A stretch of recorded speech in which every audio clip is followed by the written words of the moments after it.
Hey folks, my name is Aaron Draper. I'm here on behalf of the Willow Globe and the wonderful Phil and Sue, and of course the whole company from Shakespeare Link, to wish you guys all the best and to hope you really enjoy the show of Pericles, Prince of Tyre. It's a shame that we cannot be in the Globe at this time of this recording, but perhaps this might help to get your imagination going. This performance was filmed in May last year for archive purposes, so it wasn't intended for the public, so there is a few bird songs and mic drops, and unfortunately one of our members told us on the morning of the show that they couldn't make it. So in a last minute panic we managed to contact one of our previous members of the Willow Globe, Amy Corbett, who happened to be coming to watch the show but ended up actually joining us on the stage to perform it instead. So she does have a script in hand, so just to let you know that in advance, which she managed to come up all the way from Bristol and managed to get there with 5 minutes to spare as everyone was going on to do their performance. We had to get her into costume, go through the script with her, and within 5 minutes had her in costume and ready to go. So she does a really amazing job of that on the last minute sort of rush. So here is the amazing story by William Shakespeare Pericles, which goes through his difficulties, his search for happiness, and ultimate miraculous reconciliation of wandering the shores of the Mediterranean Sea. In this adaptation we decided to take the chorus of Ancient Gower and play him as an ensemble, so he will be leading you through this story as a whole group of us. The story begins in Antioch and Pericles is heading to woo the daughter of the king of Antioch. If you want to find out more about Shakespeare Link, there is more information in the description with links about what they are up to at the moment and what they will be doing once lockdown eases a lot more. So we hope you enjoy the show, and thank you for coming, and see you around.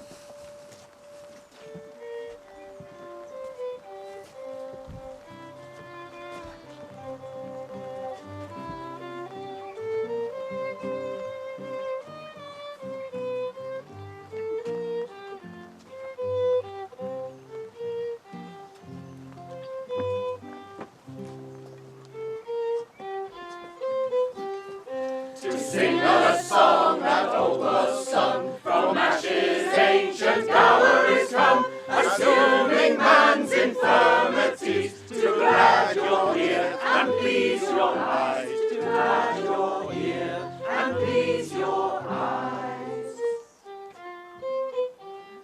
It hath been sung at festivals, on ember eves and holy airs, and lords and ladies in their light have read it for restoratives, have read it for restoratives. And that to hear old Gower sing, may to your wish his pleasure bring. We life would wish, and that we might waste it for you like taper light, waste it for you like taper light. This Antioch! Antiochus the Great built up this city for his chiefest seat, the fairest in all Syria. We tell you what our authors say. This king unto him took a fair, who died and left a female heir, so buxom, blithe, and full of face, as heaven had lent her all his grace. With whom the father liking took, and her to incest did provoke. Bad child, worse father. To entice his own to evil should be done by none. The beauty of this sinful dame made many princes thither frame. Seek her as a Bedfellow, in marriage pleasures playfellow, which to prevent he made a law to keep her still and men in awe. that whoso asked her for his wife, his riddle told not, lost his life. So for her, many a wight did die, as yon grim looks do testify. What now ensues to the judgment of your eyes, we give our cause who best can justify.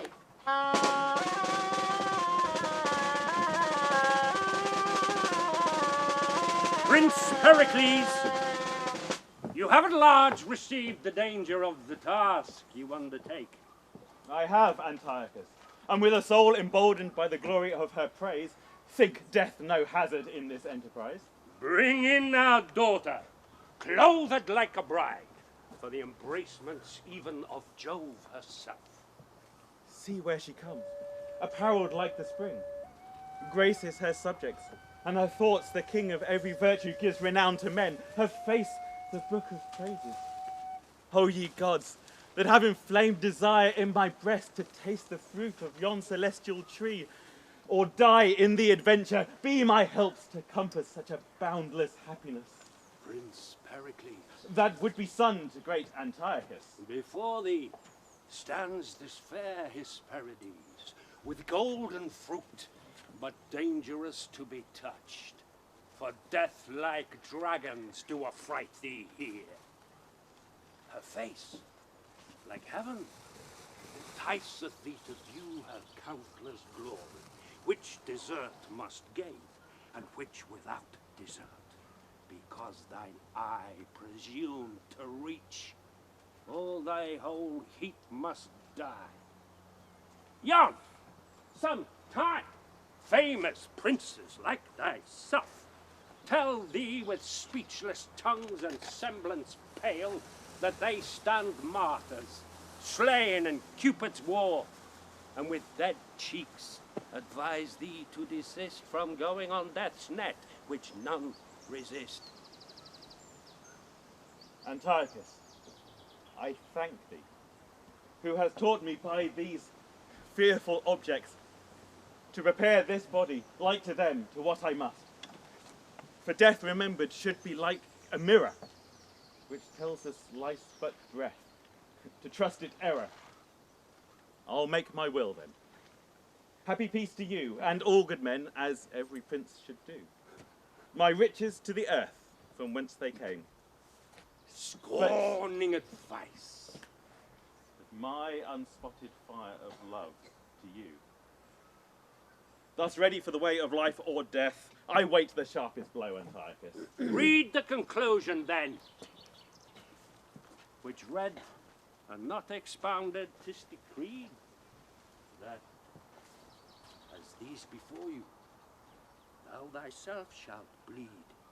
Of all sage yet, mayest thou prove prosperous. Of all sage yet, I wish thee happiness. Like a bold champion, I assume the lists, nor ask advice of any other thought but faithfulness and courage. I am no viper, yet I feed on mother's flesh which did me breed. I sought a husband in which labour. I found that kindness in a father. He's father son, and husband mild. I mother wife, and yet his child. How they may be, and yet in two, as you will live, resolve it you.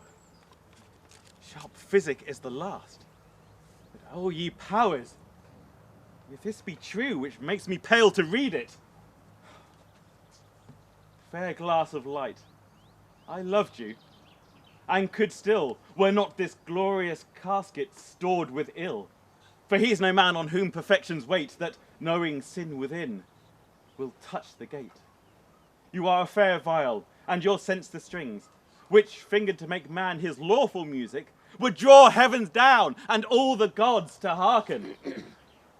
But, being played upon before your time, hell only danceth at so harsh a chime. Good sooth, I care not for you. Prince Pericles, touch not. For that is an article within our law as dangerous as the rest. Your time is expired.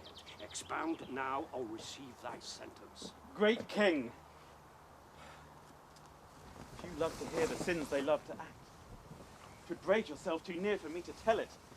Who has a book of all that monarchs do, is more secure to keep it shut than shown. The vice repeated is like the wandering wind, blows dust in others' eyes. The blind mole throws copped hills towards heaven to tell the earth is thronged by man's oppression, and the poor worm doth die for it. And if the kings are earth's gods, in vice their laws their will, and if Jove stray, who dareth say Jove doth ill? It is enough you know, and it is fit, what being more known grows worse, to smother it. Heaven that I had his head, he hath found the meaning, but I will glose with him. Young Prince of Tyre, though by the tenor of our strict edict we may proceed to cancel of thine days, yet hope, succeeding from so fair a tree as thy fair self, doth tune us otherwise. 40 days longer we will respite you, if by which time our secret be undone, this mercy shows we'll joy in such a son. Until that time your entertain shall be as doth befit our honour and thy worth.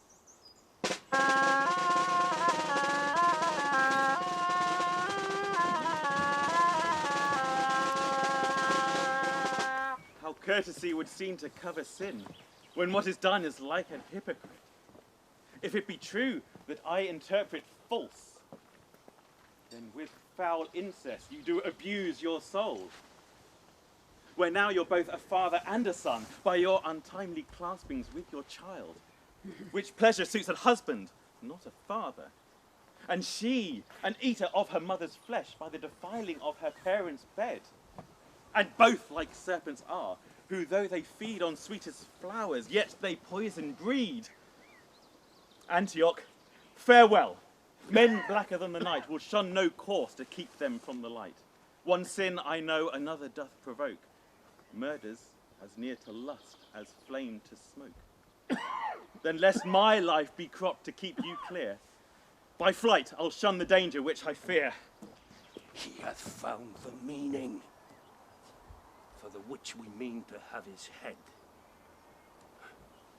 He must not live to trumpet forth my infamy, nor tell the world Antiochus doth sin in such a loathed manner.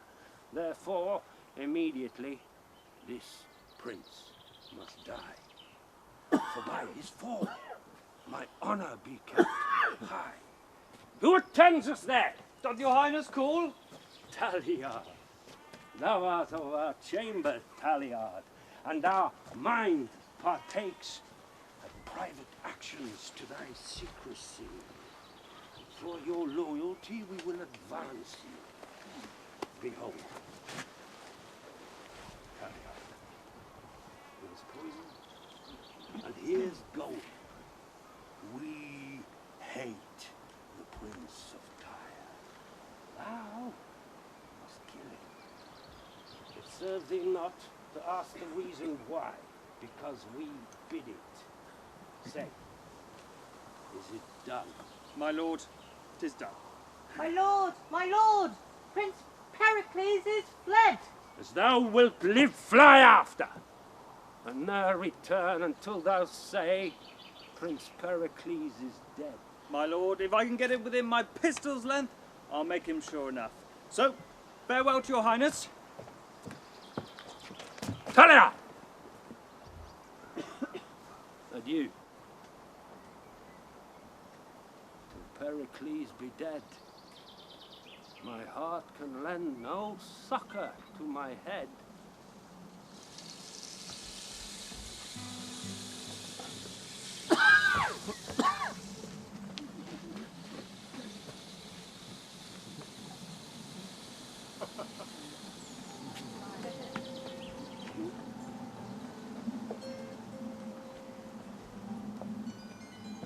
Why should this sad companion, melancholy, be my so used guest as neither day nor night can breed me quiet? Here pleasures caught mine eyes, and danger, which I feared, is at Antioch, whose aim seems far too short to hit me here. Yet thus, what first was fear what might be done grows elder now, and cares it be not done.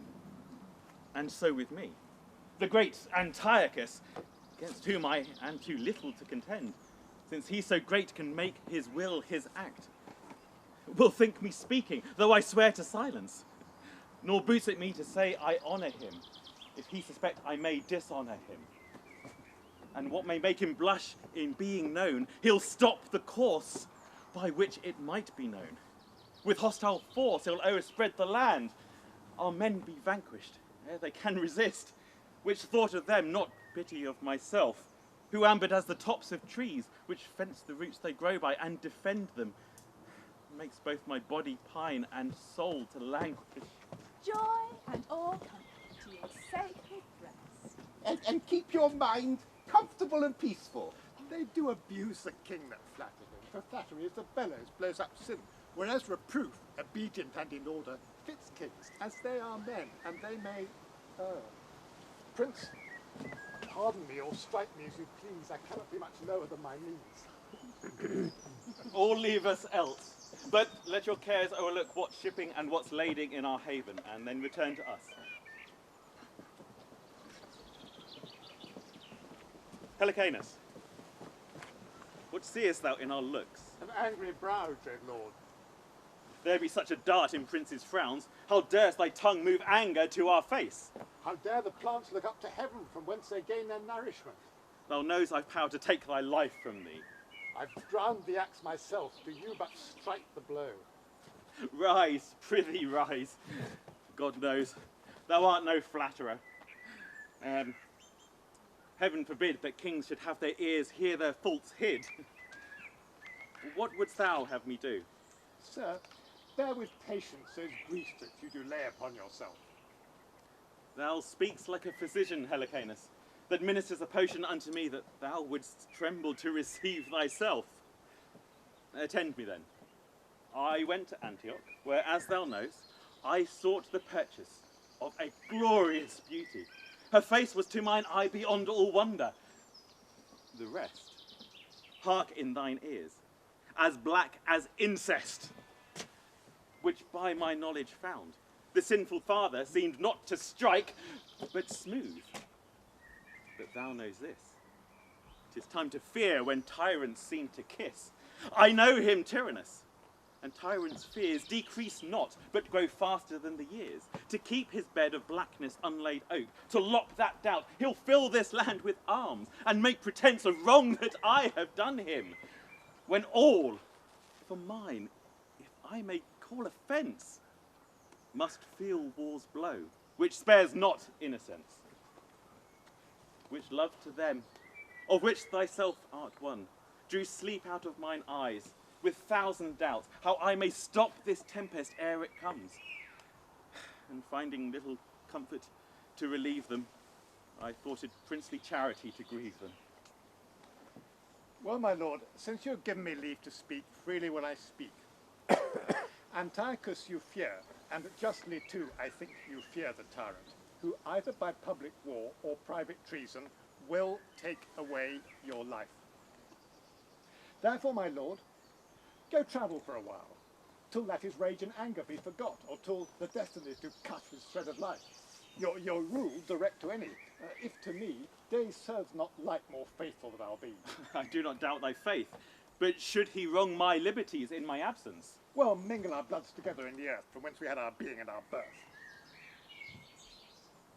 Tyre, I look from thee then, and will to Tarsus intend my travel, where I'll hear from thee, and by whose letters I'll dispose myself. The care I had and have of subjects good, on thee I'll lay, whose wisdom's strength can bear it. I'll take thy word for faith, not ask thine oath. Who might break one will sure crack both. That time of both this truth shall ne'er convince. Thou stands as subjects shine, I a true prince.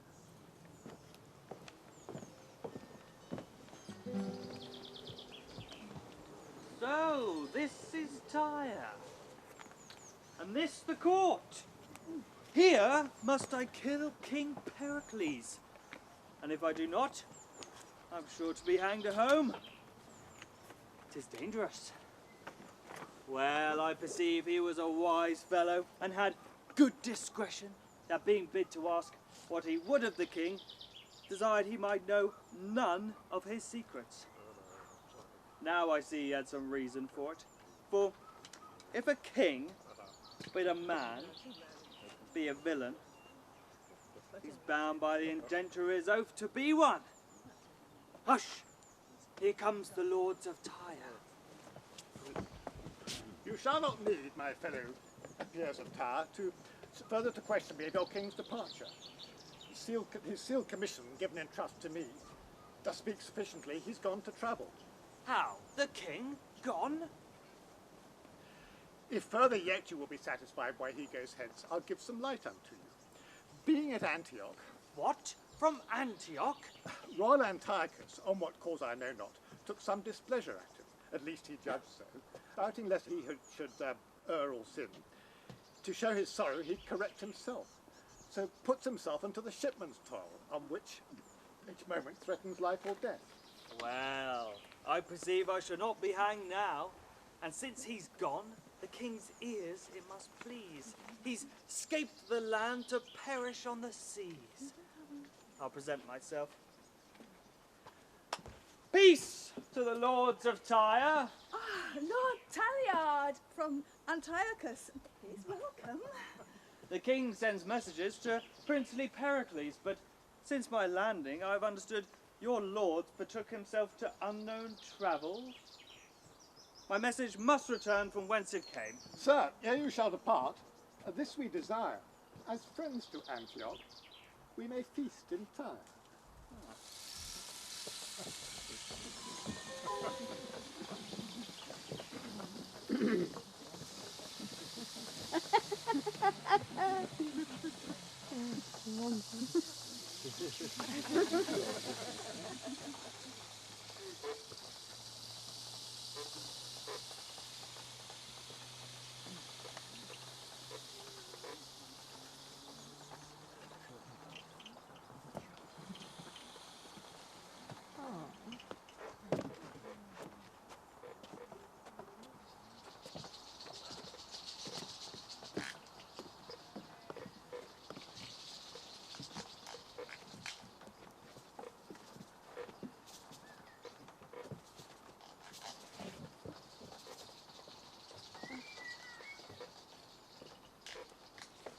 By Dionysa, should we rest us here, and by relating tales of others' griefs, see if 'twould teach us to forget our own? That were to blow at fire and hope to quench it.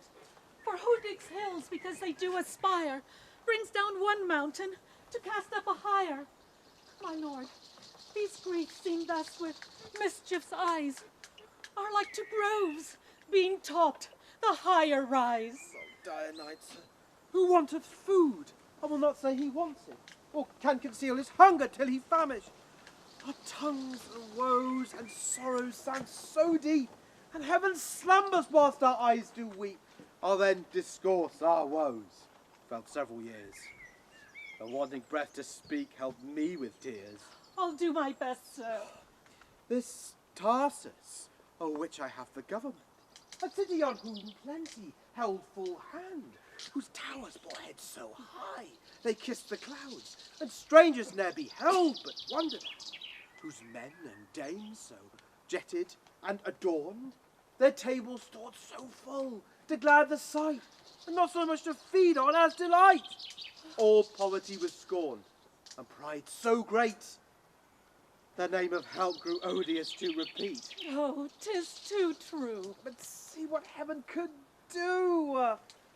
These mouths, who but of late earth, sea, and air, all too little to content and please, are starved now for want of exercise.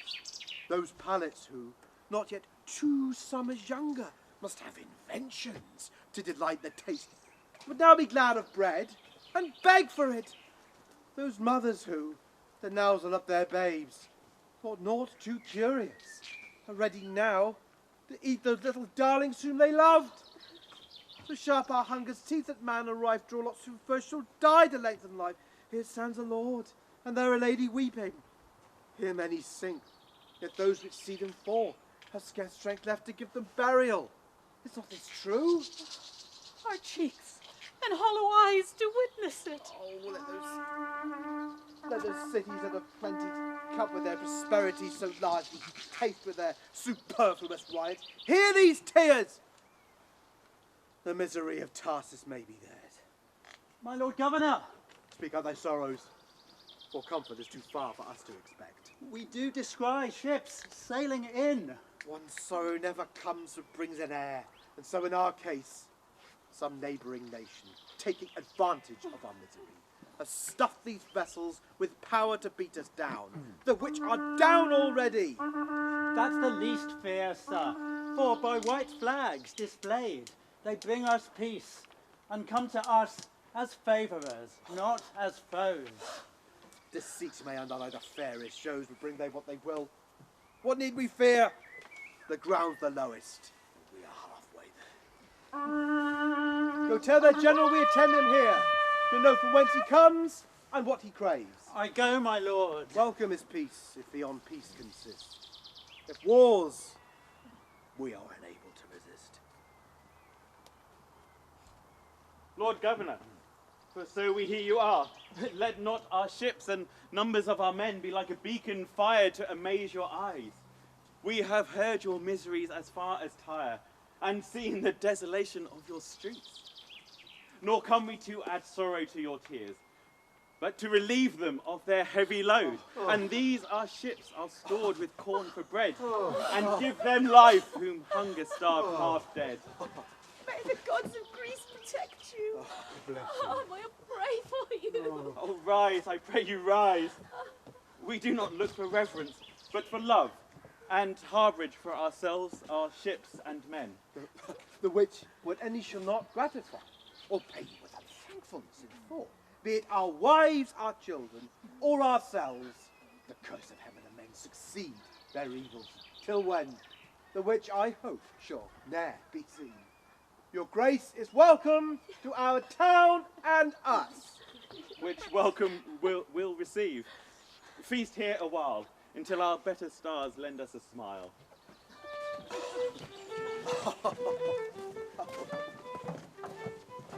Here you saw a mighty king. His child I wis to incest bring.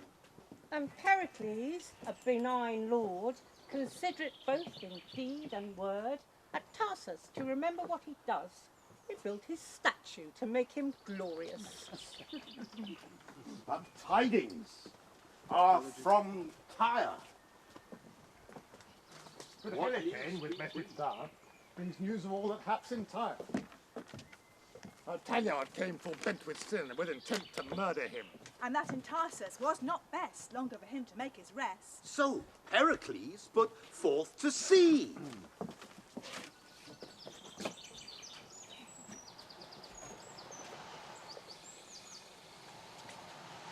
Where men have been, there's seldom ease. Now the winds begin to blow. Thunder above And deeps below make such unquiet that the ship should house him safe is wrecked and split. He, poor prince, having all lost by Waves from coast to coast is tossed. all perishing of man of pelf. Ne aught escapen but himself. till fortune tired with playing bad Throws him ashore to give him glad. And here he comes. What need speak we? Pardon, old goer, this longs the test. Yet cease your ire, you angry stars of heaven. Wind, rain, and thunder, remember, earthly man is but a substance that must yield to you. Alas, The sea hath cast me on these rocks, washed me from shore to shore, and left me breath, no thing to think on but ensuing death.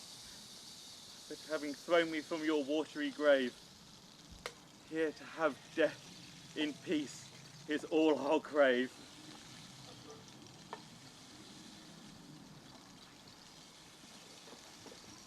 What ho, Pilt? Ah, come and bring away the nets. What? Hatch breach, I say! What say you, mistress? Look how thou staggering about. Come away, or I'll fetch thee with a wannion. Faith, mistress, I'm thinking of the poor men that were cast away before us, even now. Alas, poor souls, it grieved my heart to hear their pitiful cries for help to us, when well a day we could scarce help ourselves. Nay, mistress, said not I as much when I saw the porpoise, how he bounced and tumbled. They say there are fish, are flesh, a plague on them! They ne'er come, but I look to be washed. Mistress, I marvel how the fishes live in the sea. Oh, yeah. Why, wise men do a land. The great ones eat up the little ones. Why, I can compare our rich misers to nothing so fitly as to a whale that plays and tumbles and drives the poor fry before him and at last devours them all in a mouthful.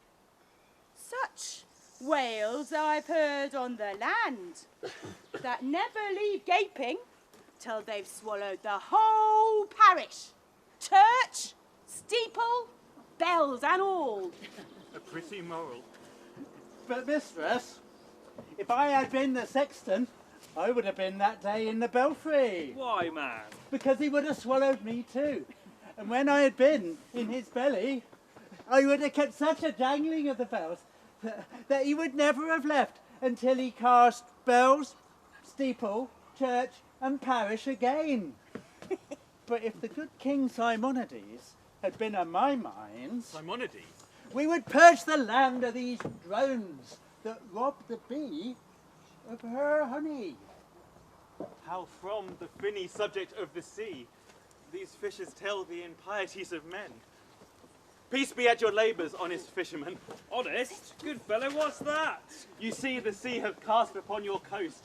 What a drunken knave was the sea to cast thee in our way. A man whom both the waters and the winds in that vast tennis court have made the ball for them to play upon. He begs you that never used to beg. No, friend, cannot you beg? Why, here's them in Greece, our country here, that can earn more from begging than we can do from working. Canst thou catch any fishes then? I never practised it. Nay, then thou wilt starve, sure. For it is nothing to be got nowadays unless thou canst fish for it. What I have been, I have forgot to know. But what I am, what teaches me to think on. A man thronged up with cold, my veins are chill, and have no more of life in them but to ask your help, which if you shall refuse, when I am dead, for that I am a man, they see me buried. Buried? God forbid! Come, here, put this on.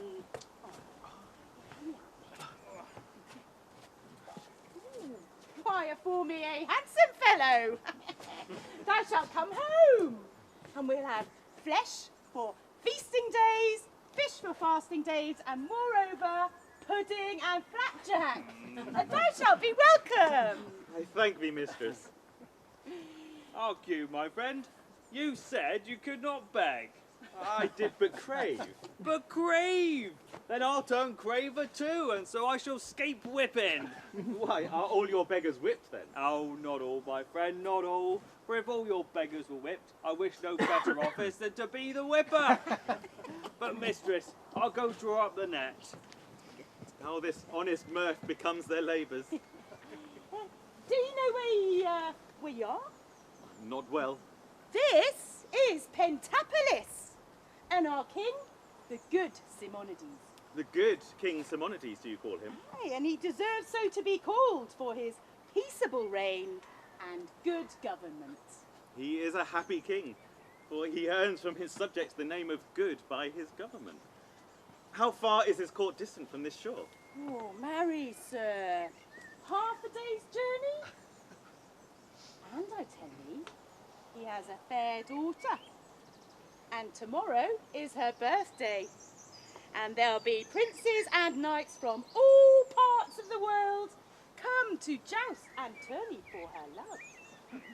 Were my fortunes equal to my desires, I could wish to make one there. Well, things must be as they may. Help, mistress, help! Here's a fish hangs in the net, like a poor man's writing the law, 'twill hardly come out. Ah, botsards! 'Tis come alas, and 'tis turned to rusty armour. An armour, friend? I pray you, let me see it.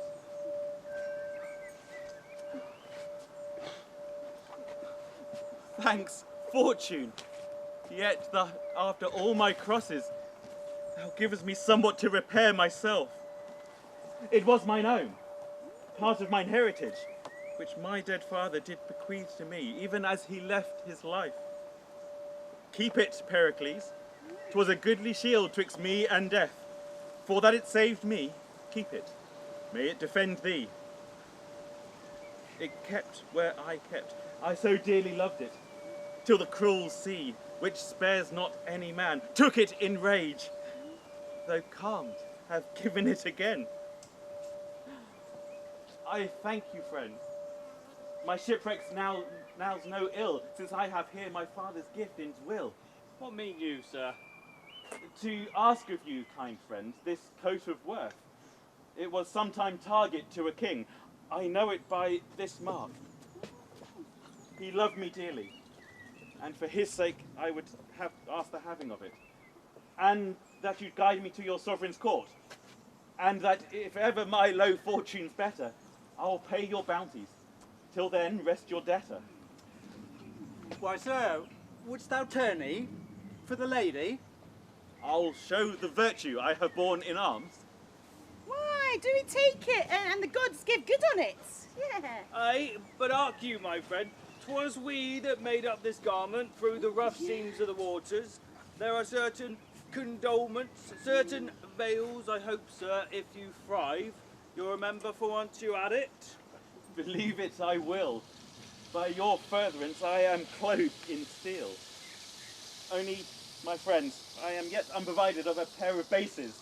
We'll sure provide. Thou shalt have my best gown to make thee a pair, and I'll bring thee to court myself. Then honour be but equal to my desire. This day I'll rise, or else add ill to ill.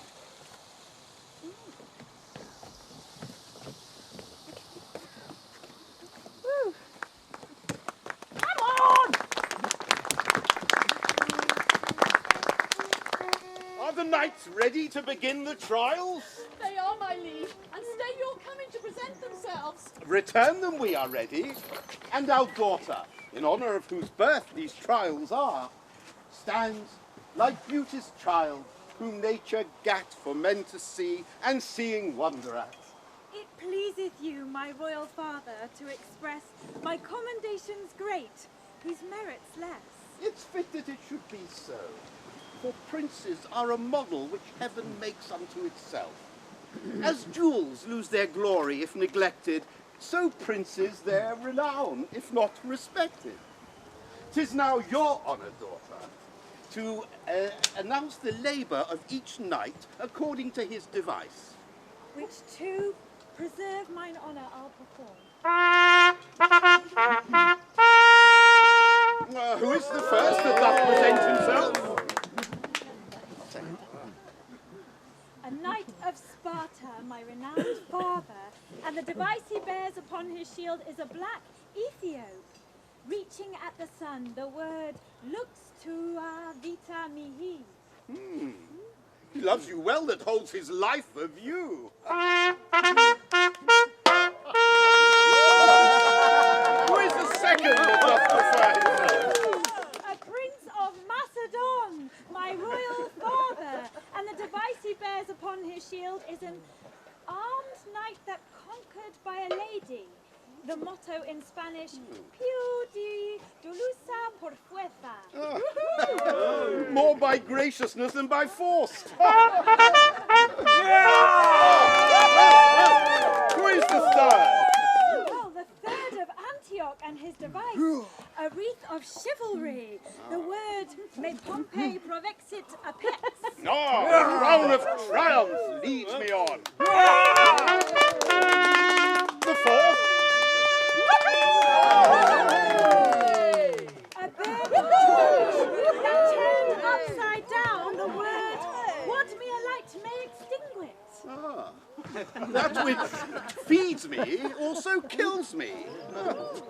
Beauty hath his power and will, which may as well inflame as it can kill.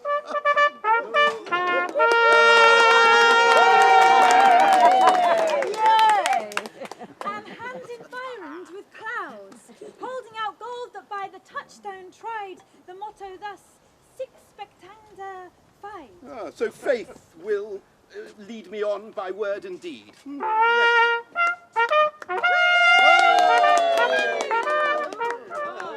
The sixth and last. He seems to be a stranger. Yeah. But his present is a withered branch. That's only green at top. The motto, in hac spe viva. Pretty moral. From the dejected state wherein he is, it appears by you he hopes his fortunes yet may flourish. He had need been better than his outward show, for by his rusty outside he appears to have practised more the whipstock than the lance. He may well be a stranger, but before he comes to an honoured triumph, strangely furnished. And on said purpose, let his armour rust, until this day to scour it in the dust. Opinion's but a fool, which makes us scan the outward habit for the inward man. But stay, the knights are ready to begin the trials. Withdraw!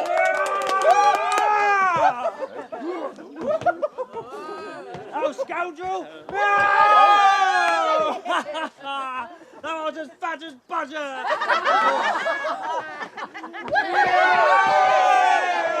Fooled you again!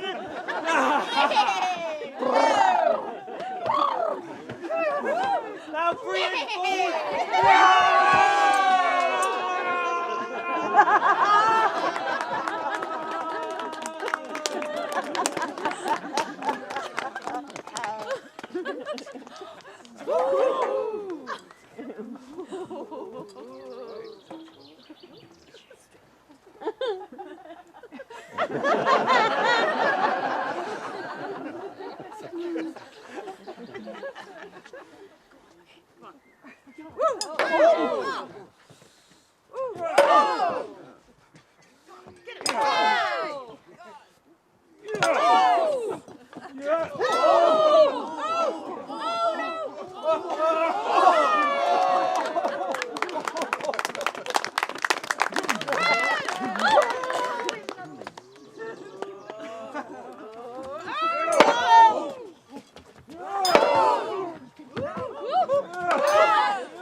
What are you doing? Would you mind holding on to this? Come on.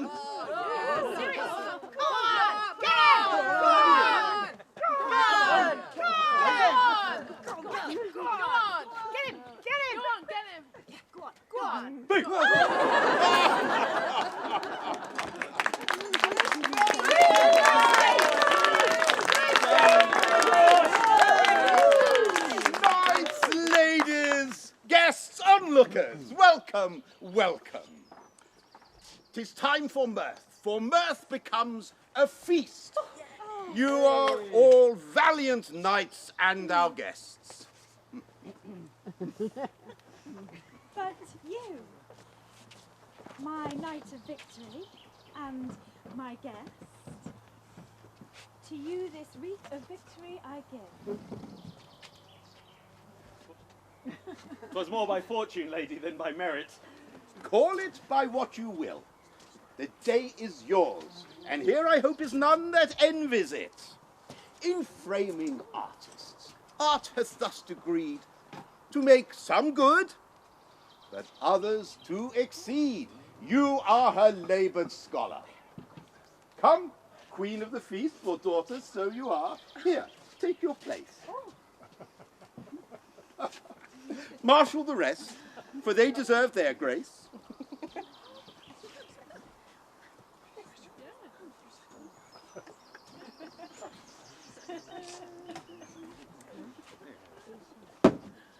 Sir, yonder is your place?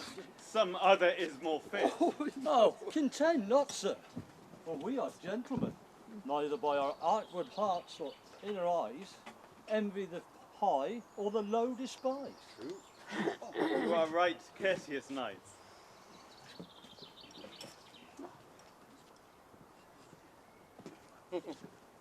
By Juno, that is queen of marriage. All viands that I eat do seem unsavoury, wishing him my meat. Sure, father, he's a gallant gentleman. Oh, he has done no more than other men have done.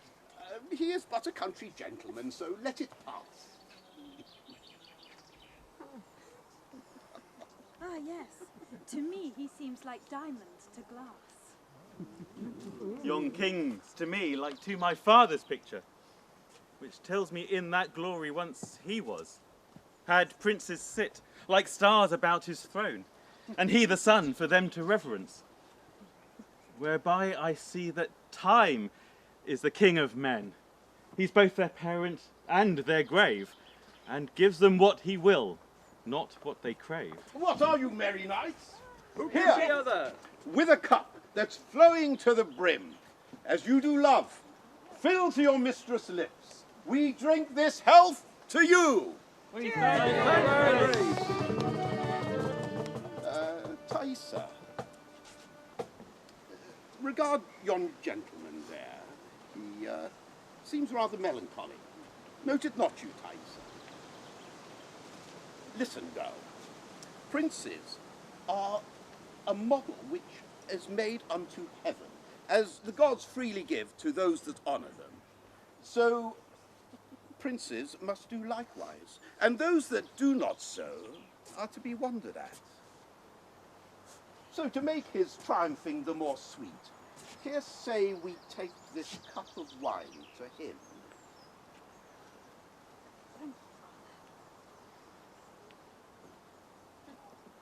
But really, it befits me not to be so bold, and to a stranger knight to go ahead and give this to him. Oh, do you disagree with me, girl? No, no, by the gods! He could not please me better. And furthermore, ask him from whether his name and heritage comes. Oh, yes. The king, my father, has this for you to drink. I thank both him and you, and pledge him freely.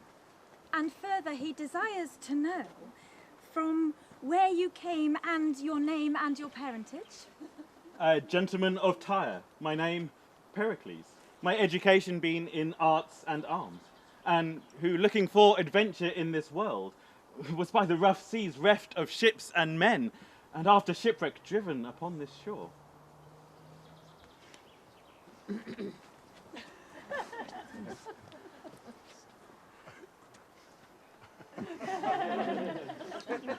Well, he thanks your grace, names himself Pericles, a gentleman of Tyre, who only by misfortune of the seas has landed on this shore. By the gods, I pity his misfortune, and will conspire to remove him from this melancholy. Now, gentlemen, we sit too long on trifles and waste the time. We'll have a soldier's dance. Now, I will not have excuse for saying this. Loud music is too harsh for ladies' ears, ladies' heads, since they love men in arms, as well as beds.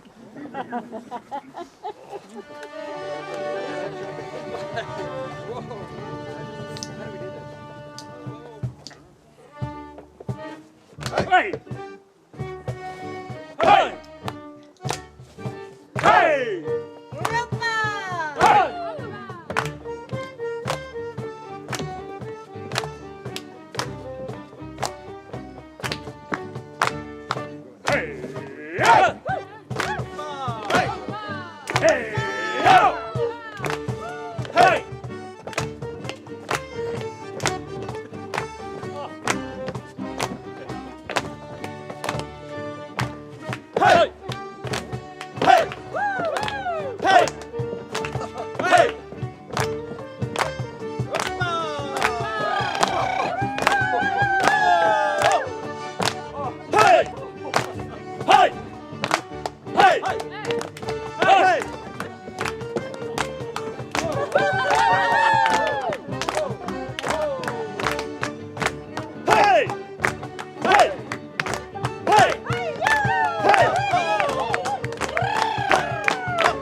Here's a lady that wants breathing too.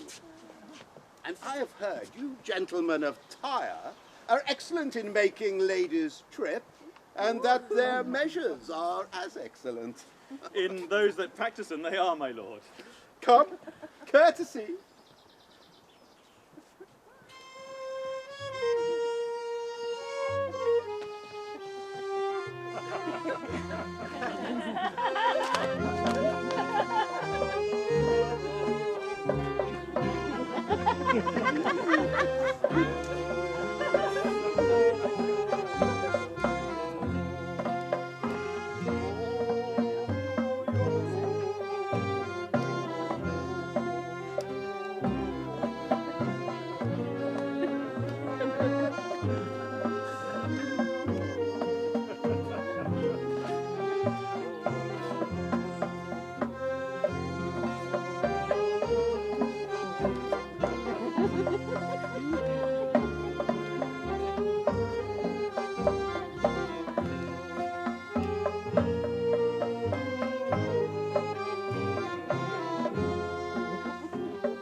Unclass. Thanks, gentlemen. All have done well. But you the best. Pages and lights, convey these several knights unto their lodgings. Yours, sir, we have given orders to be next our own. I am at your grace's pleasure, my lord. So, knights, it is too late to talk of love, and that's the mark I know you level at. Therefore, each one betake him to his rest. Tomorrow, all for speeding do their best.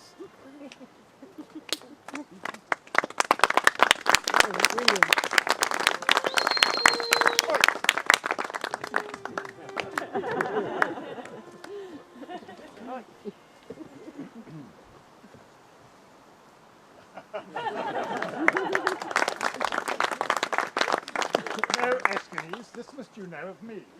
Antiochus from incest was not free, for which the most high gods had vengeance stored.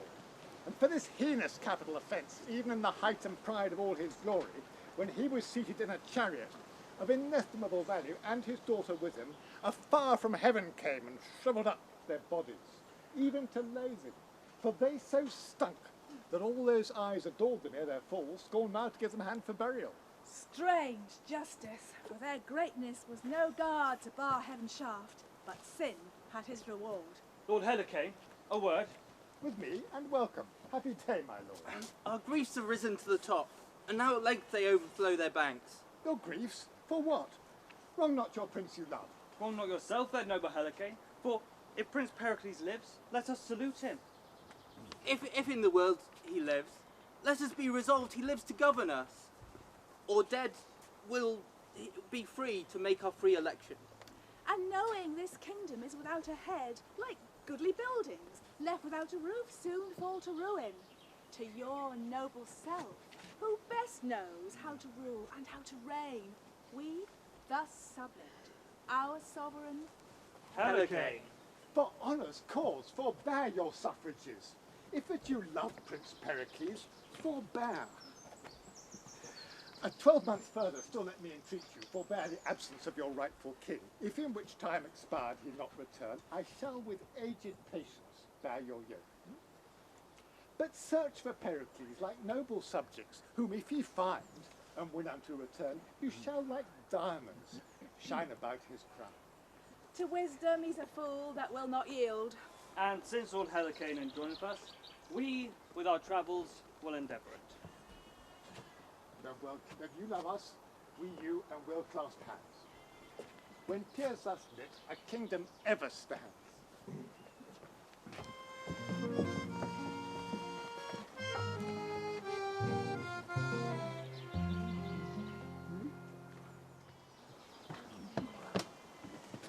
Ah, good morrow, good Simonides. From my daughter, this I let you know, that for this 12 months she will not be married. Her reason to herself is only known, which from her by no means can I get. May we not get access to her, my lord? It is impossible, by no means. She is resolute. This, for 12 more moons she will wear Diana's livery. This by the eye of Cynthia hath she sworn, and by her virgin's honour will not break it. Loath to say farewell, we bid our leaves. I didn't come all this way to be a humiliated type. So, they are well dispatched. She tells me she will not be married except to the stranger knight, or never more to view nor day nor night. 'Tis well, mistress. Your choice agrees with mine. I like that well. Nay, she's absolute in it, not minding whether I dislike or no. Well, I do commend her choice, and will not delay to see her married. Fate, here he comes. I must dissemble it. All fortunes to the good Simonides. And to you, sir. And to you, sir. The letter. I am beholden to you, sir, for your sweet music this last night. I do protest. My ears were never, ever heard such absolute sweet, delightful music. 'Tis your grace's pleasure to commend, not my desert. Sir, let me ask you one thing. How like you my daughter, sir? Well, a very virtuous princess. Ah. And fair, is she not? As a fair day in summer, wondrous fair. She thinks as well of you, sir. Aye, so well, that you must be her master, and she will be your scholar. So, get to it. I am unworthy for her schoolmaster, sir. She thinks not so. Peruse this writing, else. What's here? A letter. That she loves the Knight of Tyre. 'Tis the king's subtlety to have my life. Oh, seek not to entrap me, gracious lord, a stranger and distressed gentleman, that never aimed so high to love your daughter, but bent all offices to honour her. Thou hast bewitched my daughter, and thou art a traitor. By the highest gods, I have not! Villain, thou art a traitor! Traitor? By the gods, I do admire his courage. Aye, sir, traitor! By the highest gods, I am no traitor. I came into your court for honour's cause, and he that otherwise accounts of me, my sword shall prove his honour's enemy. Well, here she comes. Here she comes.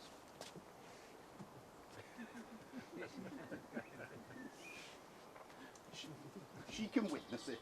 Then, as you are virtuous as fair, resolve your angry father, if e'er my tongue did make love to you. Why, sir, say if you had. Who takes offence at that would make me glad? What? Minion? Do you dissemble her? Oh, by heavens, I love it in all the world. I'll tame you. I'll bring you to subjection. Will you, without my consent, bestow your love and your affection upon a stranger, who, for aught I know, may be as great in blood as I myself? Therefore, hear you, madam. Either bend your will to mine, and you, sir, hear you, either follow my commands, or I will make you man and wife. Give me your hands, and your lips will seal it too. And being thus joined, I'll thus save you from any further grief. God give you joy. What, are you both pleased? Yes. If you love me, sir. Even as my life, or blood that fosters it. What, are you both agreed? Yes, if it please your majesty. It pleaseth me so well that I will see thee wed, and then with what haste you can get you to bed.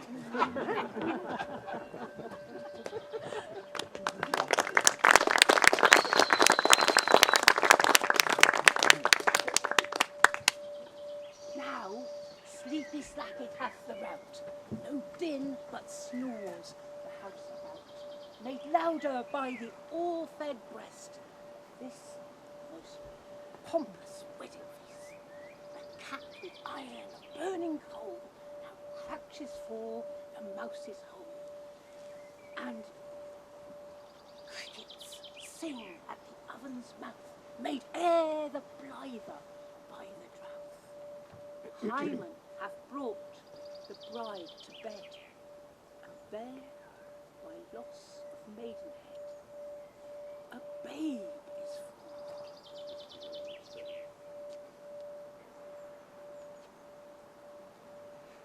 Be attent, such happy time is briefly spent. What follows now it fits you know, and hear old Gower while it doth show.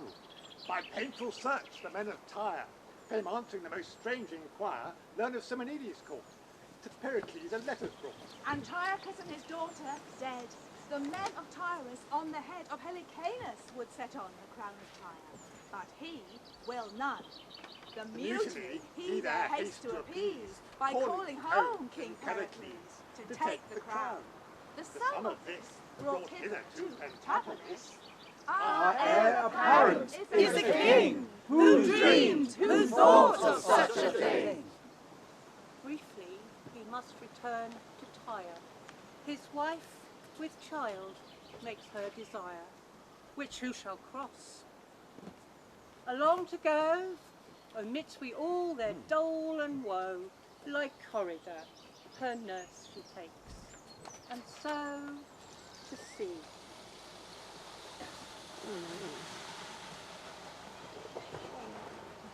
Their vessel shakes on Neptune's billow. The grisly north disgorges such a tempest falls, that as a duck that for life dives, so up and down their poor ship drives. The lady shrieks, and well anear falls in travail with her fear. What ensues in this fell storm shall for itself perform. The stage, the ship, upon whose deck the sea-tossed Pericles appears to speak. Thou gods of this great vast, rebuke these surges that wash both heaven and hell. And thou, that has upon the winds command, bind them in brass, having called them from the deep. O still thy dreadful, terrible thunders. O gently quench thy nimble, sulphurous flashes. O Lycorida, how does my lady? Oh, thou stormest venomously. Wilt thou spit all thyself? The seaman's whistle is but a whisper in the ear of death, unheard. Lycorida! Lucina, O divinest goddess, and midwife gentle to those that cry at night, convey thy deity aboard this boat.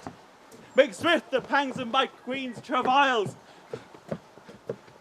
Lycorida! Here is a thing too young for such a place. Take in your arms this piece of your dead queen. What? How, Lycorida? Patience, good sir, do not assist the storm. Here all is that left that is living of your queen, a little daughter. For the sake of it, be manly and take comfort. Oh, you gods, why do you make us love your goodly things and then snatch them straight away? Patience, good sir, even for this charge.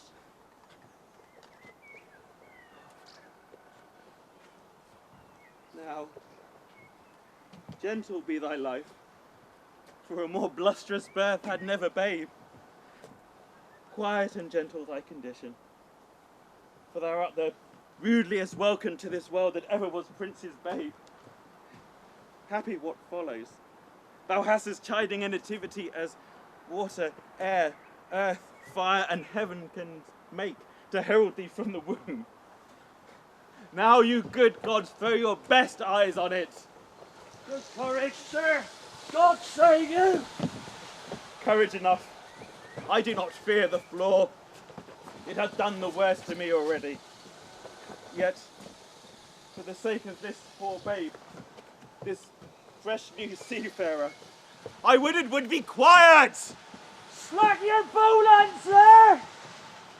Thou wilt not, wilt thou, blow and split thyself! Sir, your queen must overboard. The sea works high, and the wind is loud, and will not lie till the ship be cleared of the dead. That's your superstition? Pardon us, sir, but with us being at sea, it has been long observed, and we are strictly bold in superstition. Therefore, yield her briefly, for she must overboard straight. As you think meet, most wretched queen.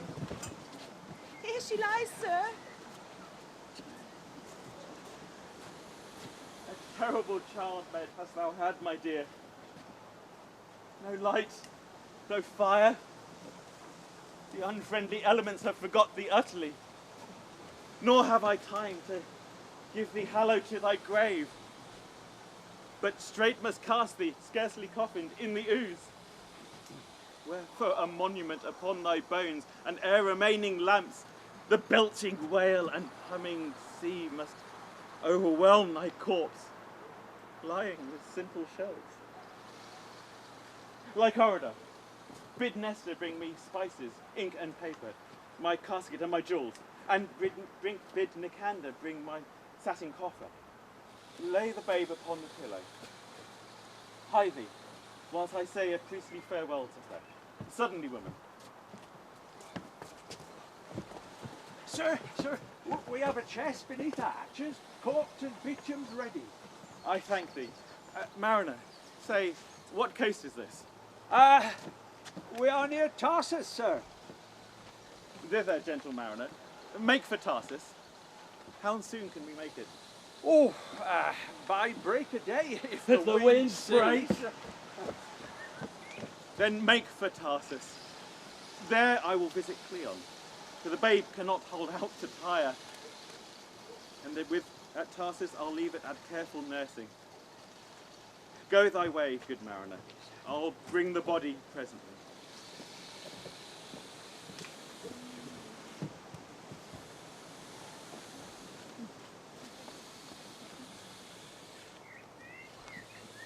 Philemon, ho! Stop ceremony, cool. Fetch fire and meat for these poor men, my dear. It has been a turbulent and stormy night. Indeed, my lady, such a night as this I've never seen before. Your master will be dead ere you return. There's nothing in nature can be ministered that will recover him.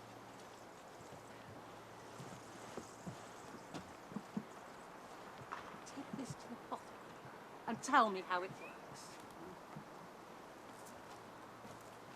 It is known I ever have studied physic, and through which secret art, by turning all authorities, I have, together with my principles, made familiar with the causes of these wild disturbances of nature, and of her cures. My lady Ceramon!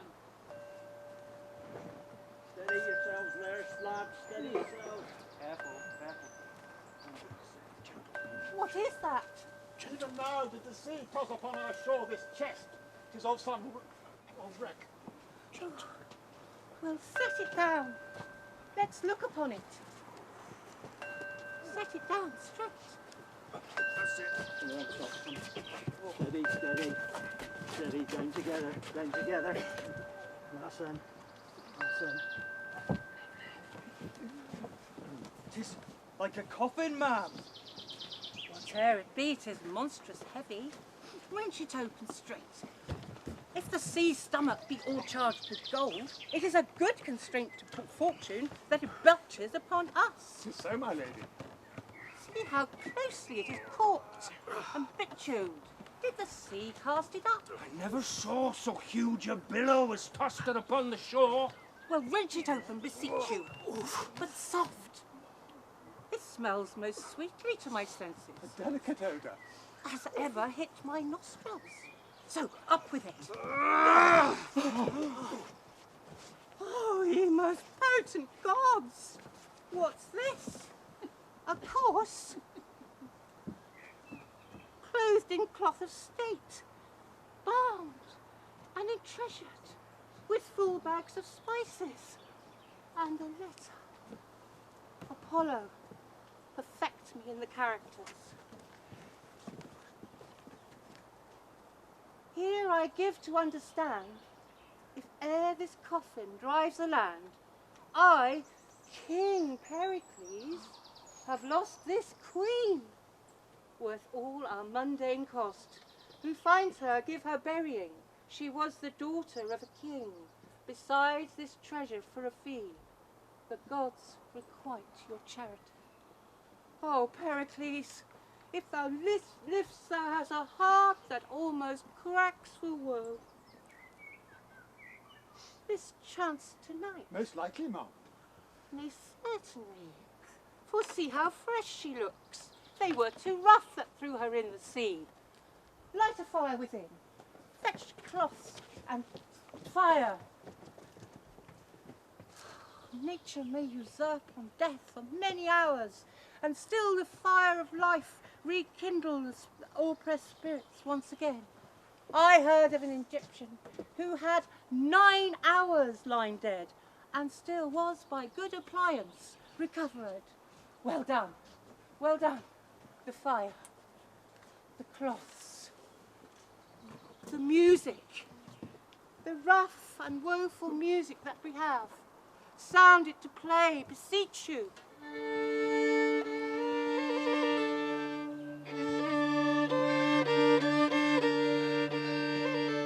The viol once more.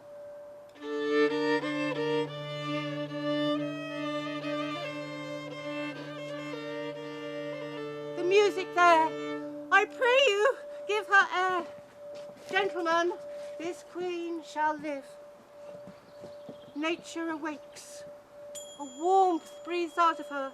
She hath not been entranced above 5 hours. See how she begins to blow into life's flower once more. Oh, behold, she is alive. Behold her eyelids. Cases to the heavenly jewels which Pericles hath lost begin to part their fringes of bright gold. Lend me your hands. Come, come. I'll to the next chamber bear her. Fetch linen. This matter must be looked unto. Where am I? Where is my lord? What world is this? I'll to the next chamber bear her. Ina Aesculapius, guide us. Where is my lord?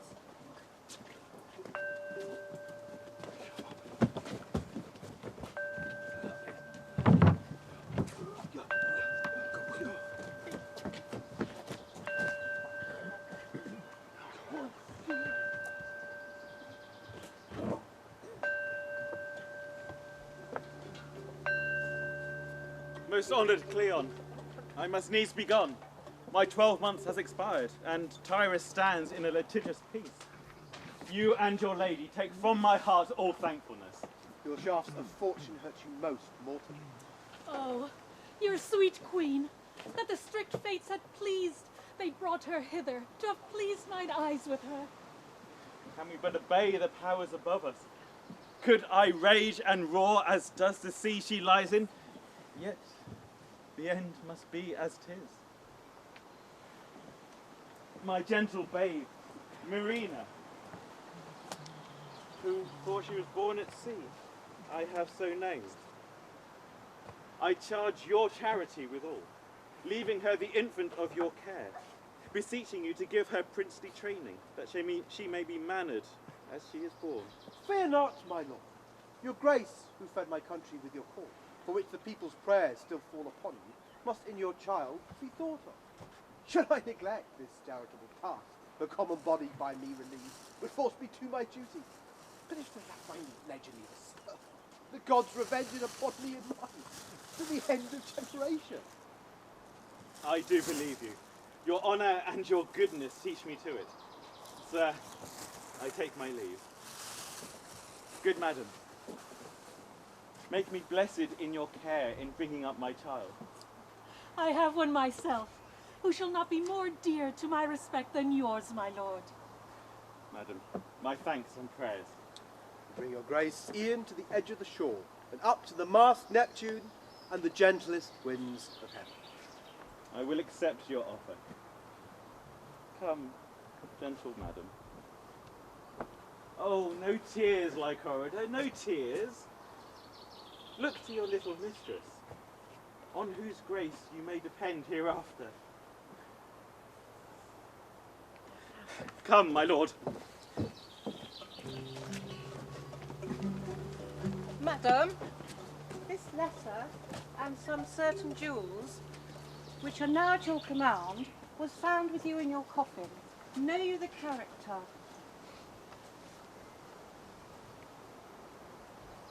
Yes, it is my lord's. That I was shipped at sea, I well remember. Even on my evening time, but whether they're delivered by the holy gods, I cannot rightly say. But since King Pericles my wedded lord I ne'er shall see again. A vestal livery will I take me to, and ne'er more have joy. Madam, if ye practice as you speak, Diana's temple lies not distant far. There you may abide until your time expire. And moreover, if it pleases you, this niece of mine shall accompany you. My recompense is thanks, and that is all. Yet my goodwill is great, though the gift small.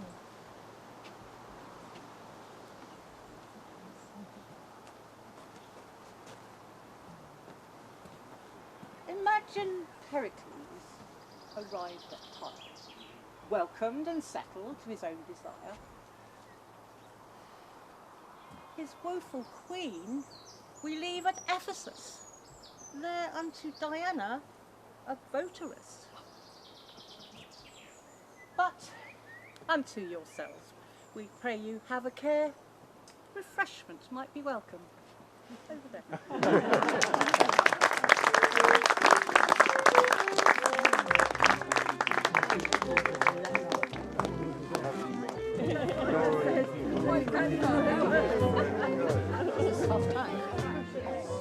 Now, to Marina bend your mind, Who our fast-growing tale must find at Tarsus, and by Cleon famed. In music, letters, she hath gained of education all the grace, which makes her both the heart and place of general wonder.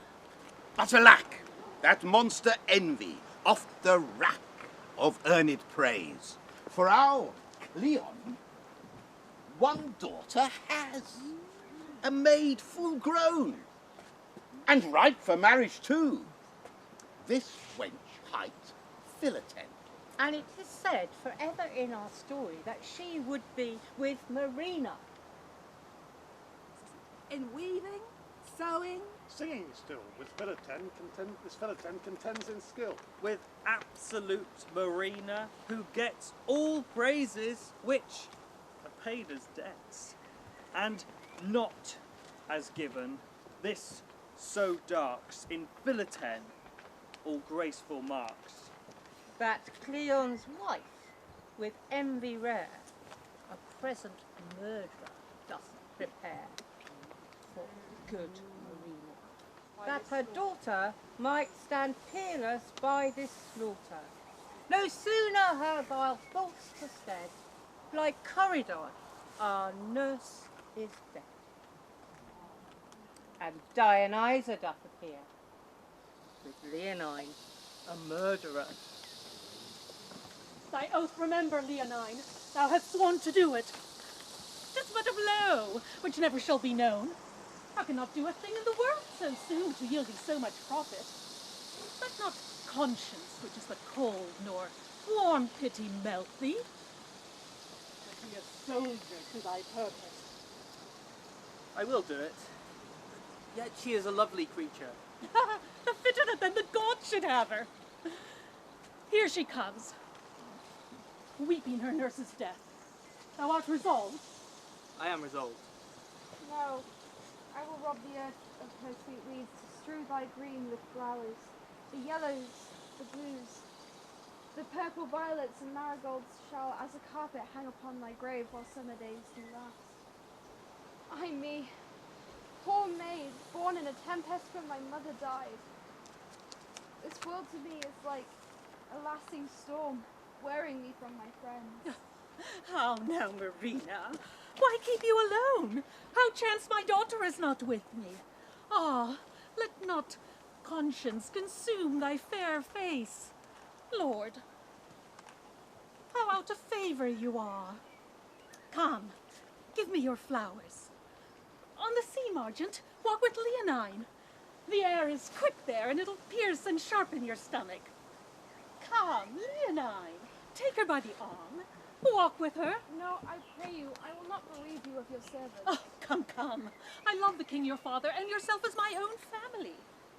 We every day expect him here, and when he shall come and find our paragon to all intents thus blasted, he will repent the breath of his great voyage, Blame my lord and me that we have taken no care to your best purposes.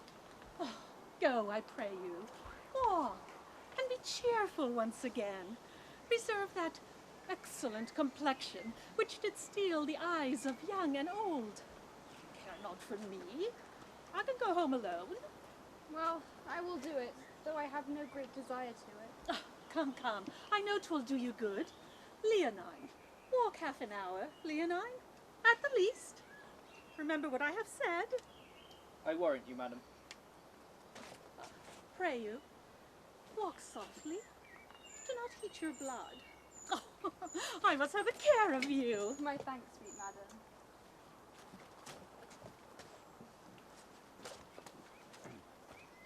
Is this wind westerly that blows? Southwest, I think. When I was born, the wind was north. Was it so? My father, Asner said, did never fear, but cried, "Good seaman," to the sailors, galling his kingly hands, hailing and hauling rope, and clasping to the mast endured a sea that almost burst the deck. When was this? When I was born.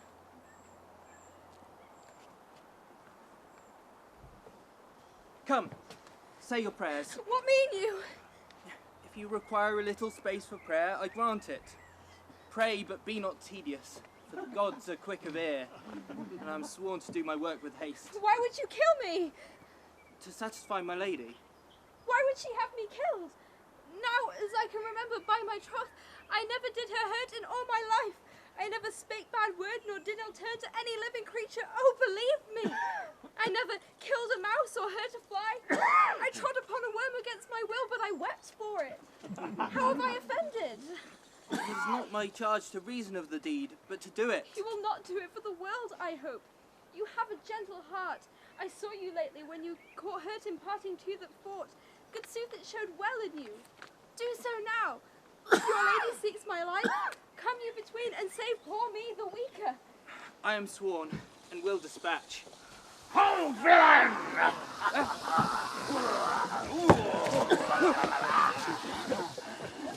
Flies, flies! Half part, matey, half part.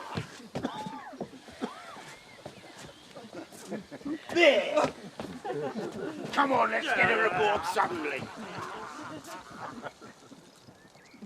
These roguing thieves serve the great pirate Valdez, and they have seized Marina. Let her go, there's no hope she will return. I'll swear she's dead and thrown into the sea. But I'll see further. Perhaps they will but ravish themselves upon her, not take her aboard. If she remain, whom they have ravished must by me be slain.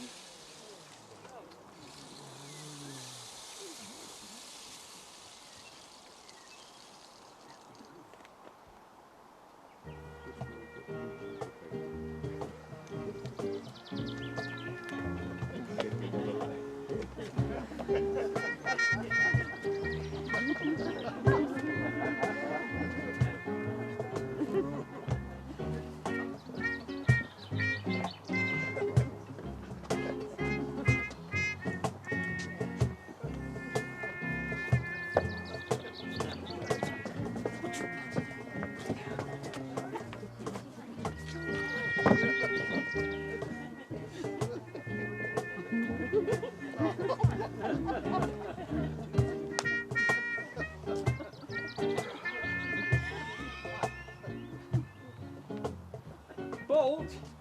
Master! That search the market narrowly. Italy is full of gallants. We've lost too much money this mart by being too wenchless. We were never so much out of creatures. We have but poor three, and they can do no more than they can do. And they, with continual action, are even as good as rotten. Therefore, let's have fresh uns, whatever we have to pay for them, else we shall never prosper. All thou sayest true. As for bringing up a poor bastards, as I think I have brought up some 11. Right to 11, and brought them down again. But will I go search the market? What else, man? The stuff we have, a strong wind to blow it to pieces, are so pitifully sodden. Thou sayest true. They are too unwholesome a conscience. The poor Transylvanian is dead that lay with the little baggage. Aye. She quickly pooped him, turned him to roast meat for worms. I will go search the market. 3,000 or 4,000 to live quietly and then give over. When to give over, I pray you? Is it a shame to get rich when we're old? Well, no, but the credit comes not in with the commodity, nor the commodity wages not with the danger. Oh, come. Others offend as well as we. As well as we, aye, and better. We offend worse. But here comes Bolt. Come your ways, my dears. Now, masters, you say she is a virgin? Oh, sir, I doubt it not. Master, I have gone about for this piece, you see, and if you like her, so. If not, I've lost my earnest. Bolt, has she any qualities? Well, she's a nice face, speaks well enough, wears good clothes. What other necessity of qualities? What's a price, Bolt? Oh, I cannot be baited one doit of 1,000 pieces. Well, follow me, my masters. You shall have your money presently. Wife, take her indoors. Instruct her what she has to do, that she might not be too raw in her entertainment. Bolt. Come on, Sithy. Take you the marks of her. Colour of her hair, complexion, height, age, as warrant to her virginity, and cry. He that shall give the most shall have her first. But get this done as I command thee. Aye, performance shall follow. Alack that Leonine was so slack, so slow. He should have struck, not spoke. Or that these pirates had overboard thrown me for to seek my mother. Why lament you, pretty one? That I am pretty. Oh, come, the gods have done their part in you. They accuse them not. You are in my hands, where you shall live in pleasure. No. Yes, indeed, shall you. And taste gentlemen of all fashions. You shall fare well. What? Do you stop your ears? Are you a woman? Oh, why would you have me be and I be not a woman? An honest woman or not a woman? Marry! Whip thee, Goslin! I think I shall have something to do with you. You are a young, foolish sapling, and you must be bound. The gods defend me. What? If it please the gods to defend you by men, then men must comfort you. Men must feed you. Men must stir you up. Bolt's returned. Now, sir, hast thou cried her through the market? Oh, I have cried her almost to the number of her hairs. I have painted her picture with my voice. And prithee tell me, how dost thou find the inclination of the people, especially of the younger sort? They listened to me as they would to their father's will. There was one Spaniard whose mouth so watered that he took to his bed at her very description. He shall have him here tomorrow with his best ruff on. Tonight? Oh, but mistress, you know that French ham as the French knight as cowers in the hams? He threatened to cut a caper, but wait, no! Made a groan at it and swore he would see her tomorrow. As for him, he hath brought his disease hither. Oh, well, he will scatter his crowns in the sun. If we had of every nation a traveller, we would lodge 'em with this sign. Pray you, come hither a while. You have fortunes coming upon you. Mark me, you must seem to do them fearfully, but you commit willingly. Despise profit where you have most gain. Oh, to weep that you live as you do makes pity in your lovers, and that pity begets you a good profit. I understand you not. Oh, take her home, mistress. Take her home. These blushes must be quenched with some present practice. Thou sayest true, in faith. Come, young un. Bolt, spend thou that in the town. Report what a sojourner we have, and say what a paragon she is, and thou hast the harvest out thy report. Oh, I warrant, mistress. Thunder shall not so awaken the beds of eels as my giving out of her beauty stir up the lewdly inclined. I shall bring home sun tonight. Oh, come your ways, follow me. If fires be hot, knives sharp, or waters deep, untied I will keep my virgin knot. Diana, aid my purpose. What have we to do with Diana? Pray you, will you go with us? Why are you foolish? Can it be undone? Dionysa, such a piece of slaughter the sun and moon ne'er looked upon. I'd be ashamed to think of what a royal blood you are and how coward a spirit. Were I chief lord of all this spacious world, I'd give it to undo the deed. A princess to equal any single crown of the earth. Oh, faith thee and I. What canst thou say when noble Pericles should demand his child? That she is dead? She died at night. I'll say so. Who can cross it? Unless you play the innocent and piously cried she died by foul play. Well, well. Of all the faults beneath the heavens, the gods do like this worst. Dost thou think little birds will come and tell Pericles? I do shame to think of what a noble strain you are, and how coward a spirit with your royal blood. 'Tis not honourable. And as for Pericles, what can he say? We wept after her hearse, and still we mourn. Her monument is almost finished, and epitaphs in glittering golden characters proclaim our faith in her and express fantastic praise at our expense.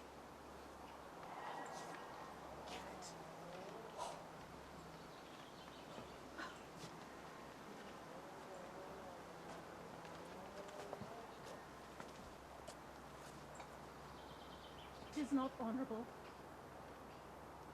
I do shame to think of what a noble spirit thou art.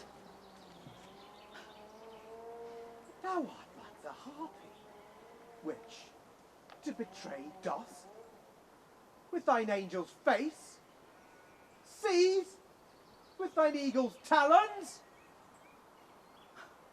And you are like the one that superstitiously does say to the gods, "Oh, 'tis not you, but winter kills the flies." But yet, I know you'll do as I advise.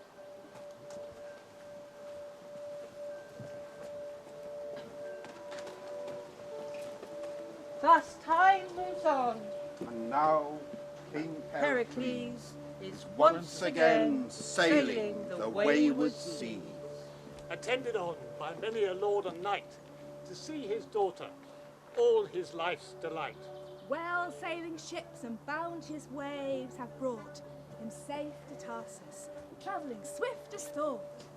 Now see the kings meet, see them move a while. Your ears Unto your eyes will reconcile.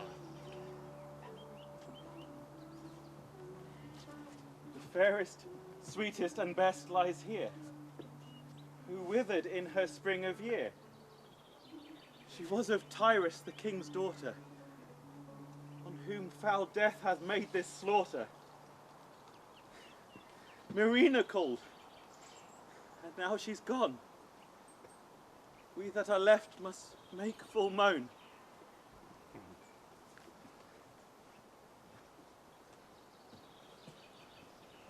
Thus Pericles in sorrow, all devoured, in sackcloth with sighs shot through,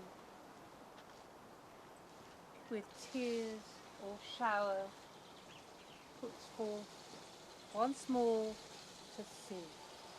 Again he bears a tempest, which his mortal vessel tears, and yet he rides it out.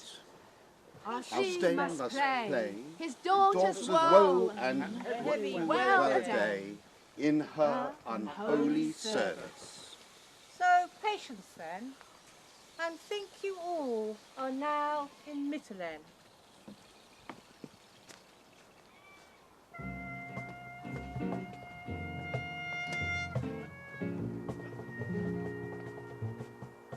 Did you ever hear the like? No. No. No, never will do. In such a place as this. But to have divinity preached there. Did you ever dream of such a thing? No. No. Come. I am no more for bawdy houses. I'll do anything now that is virtuous. I'm out of the road of rutting forever.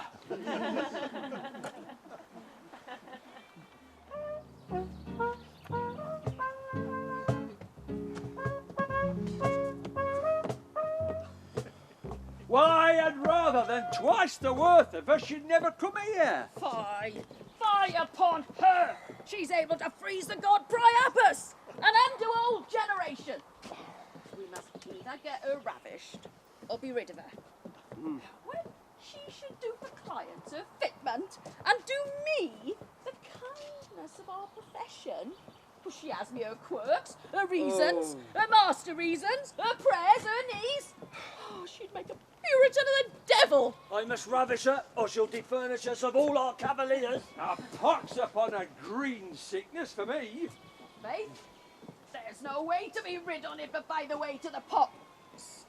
Ah, here comes my Lord Lysimachus. Disguised. If but the peevish baggage would give way to customers. How now? What price a dozen of virginity? Now, the gods to bless your honour. I'm glad to see your honour so well. You may so. 'Tis the better for you that your resorters stand upon sound legs. How now? Wholesome iniquity have you that a man may deal with all and defy the surgeon? Have one here, sir, if she would. There never came her like in Italy. If she'd do the deed of darkness, thou wouldst say. Oh, your honour knows what 'tis to say well enough. Well, cool forth, cool forth. Of flesh and blood, white and red, you shall see a rose, and she were but a rose if she would but. What prithee? Oh, sir, I can be modest. That signifies the renown of the board.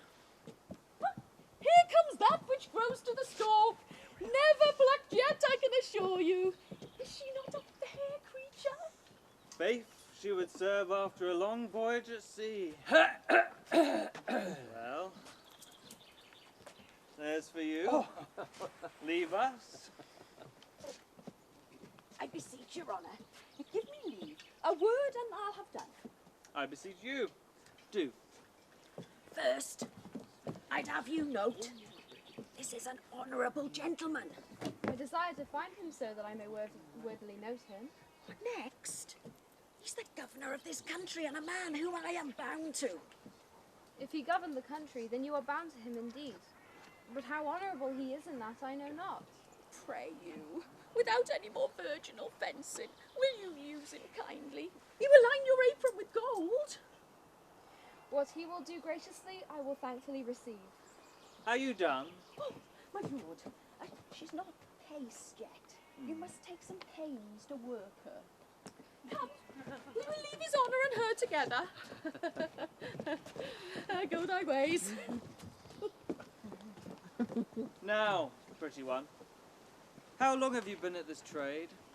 What trade, sir? Why, I cannot name it, but I shall offend. I cannot be offended by my trade. Please you to name it. How long have you been of this profession?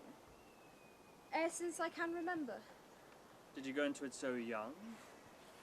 Were you a gamester at 5 or at 7? Younger still, if now I be one.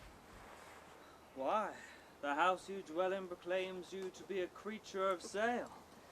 You know this house to be a place of such resort and will come into it. I hear say you are of honourable parts and are the governor of this place. Why, have your principal made known unto you who I am? Who is my principal? Why, your herb woman, she that sets seeds and roots of shame and iniquity. Oh, you have heard something of my power, and so stand aloof for more serious wooing. I protest to thee, pretty one, my authority shall not see thee. Look friendly upon me.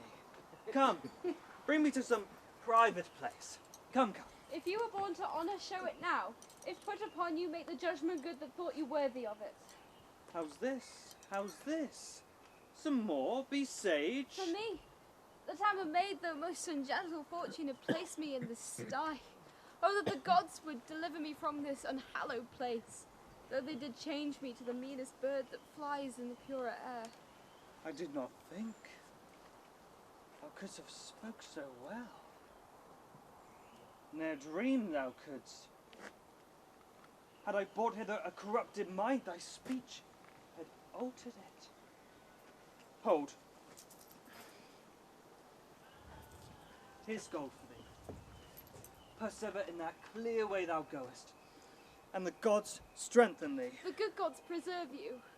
Fare thee well. Thou art a piece of virtue, and I doubt but thy training hath been noble. Hold. Here's more gold for thee. A curse upon him, die he like a thief that robs thee of thy goodness. If thou dost hear from me, it shall be for thy good. I prithee, sir, one piece for me. Avaunt, thou damned doorkeeper, away! What's this? We must take another course with you. If your peevish chastity, which is not worth a breakfast, would bring down a whole household, then let me be gelded like a spaniel. Come your ways. Whither will you have me? To hat off your maidenhead that you hold so dear. Bring down a household. Come our ways, we'll have no more gentlemen driven away. Come your ways, I say! Hanno! What's the matter? Ah, worse and worse, mistress. She here hath spoken holy words to the Lord Lysimachus. Oh, abominable! Hang her up forever! The nobleman would have treated her like a nobleman, and she have sent him away as cold as a snowball, and saying his prayers too. Bolt, take her away. Use her at your pleasure. Crack the glass of her virginity and make the rest malleable. Hark, hark, you gods! Oh, she conjures! Away with her! Oh, would she had never come within my doors! She was born to undo us. Will you not go the ways of womenkind? Marry, come up, my dish of chastity with rosemary and bays. Come your ways with me, come your ways. Whither will you have me? To have from you that jewel you hold so dear. Now come your ways! Prithee, answer me one thing first. You and your one thing.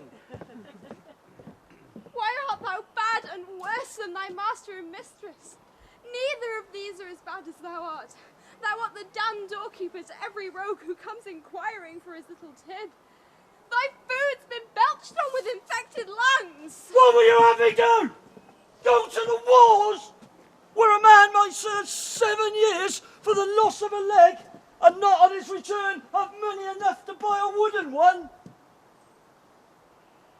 Do anything but this thou dost. Empty old receptacles or common shores of filth. Serve to uses of the common hangman. Any of these ways are better far than this. For what thou dost, a baboon, could he speak, would blush to do. Oh, that the gods would safely deliver me from this place. Here's gold for thee. Proclaim that I can sing, weave, sew, and dance, with other virtues that I'll keep from boast, and I will undertake all these to teach. There will be scholars in this populous city. But can you teach all these things you speak of? Prove that I cannot. Take me home again, and prostitute me to the basest groom that doth frequent your house. I will see what I can do for thee. I will place thee if I can. But amongst honest women. Oh, faith, my acquaintance lies little amongst them, but I'll do what I can for thee. Please, come your ways.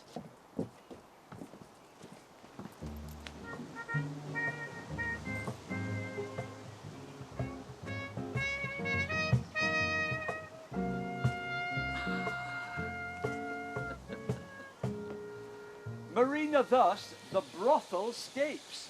Her days are spent in an honest house, our story says.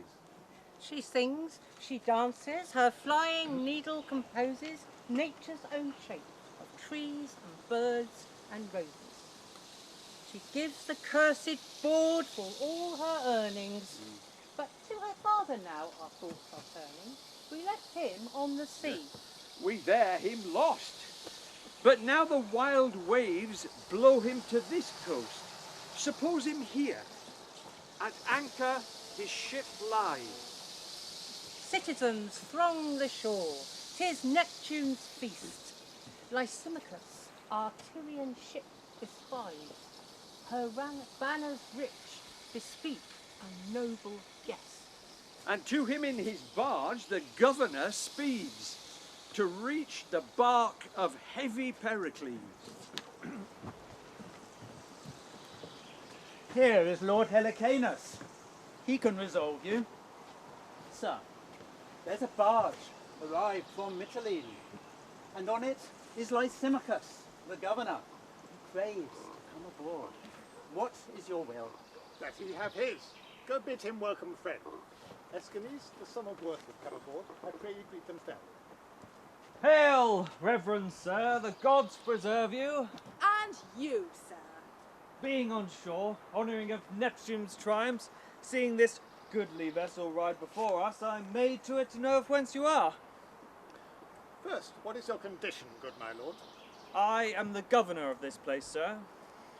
Sir, our vessel is at Tyre. In it, the king, a man who for these 3 months hath not spoken to anyone, nor taken sustenance save to prolong his grief. Upon what ground is this distemperature? 'Twould be a tale too lengthy to repeat, but the main grief springs from the loss of a beloved daughter and a wife. May we not see him? Sure, my lord, you may, but bootless is your sight, he will not speak to any. Yet let me obtain my wish.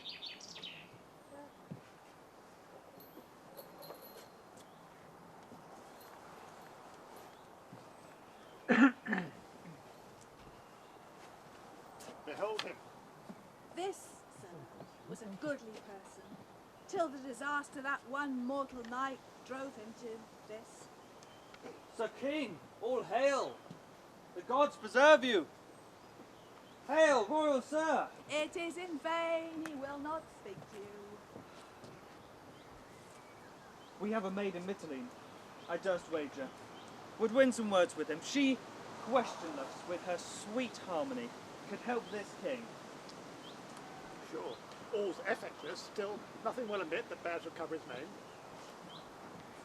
But since your kindness we have stretched thus far, let us beseech you now that for your gold we may provision have, wherein we are in want. Oh, sir, a courtesy, which, if we should deny, the most just gods would send a just affliction. Caterpillars would crawl upon our crops. But yet once more, let me entreat to know at large the cause of your king's sorrow. Sit, sir, I'll recount it to you. But see, I am prevented. Welcome, fair one. Find here a kingly patient. Here he is. If thy secret and health-giving medicines can draw him but to answer thee in aught, thy sacred physic shall receive such pay as thy desires can wish. Sir.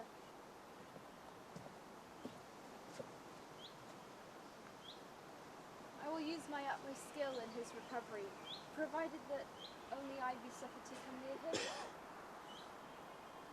Come, let us leave her, and the gods make her prosperous.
My lord, lend ear. No.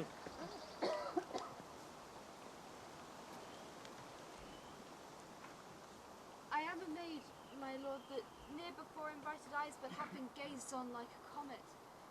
She speaks, my lord, that maybe hath endured a grief that might equal yours if both were justly weighed. Though wayward fortune did malign my state, my derivation was from ancestors who stood equivalent to mighty kings. But time hath rooted out my parentage, and to the world and awkward casualties bound me to servitude.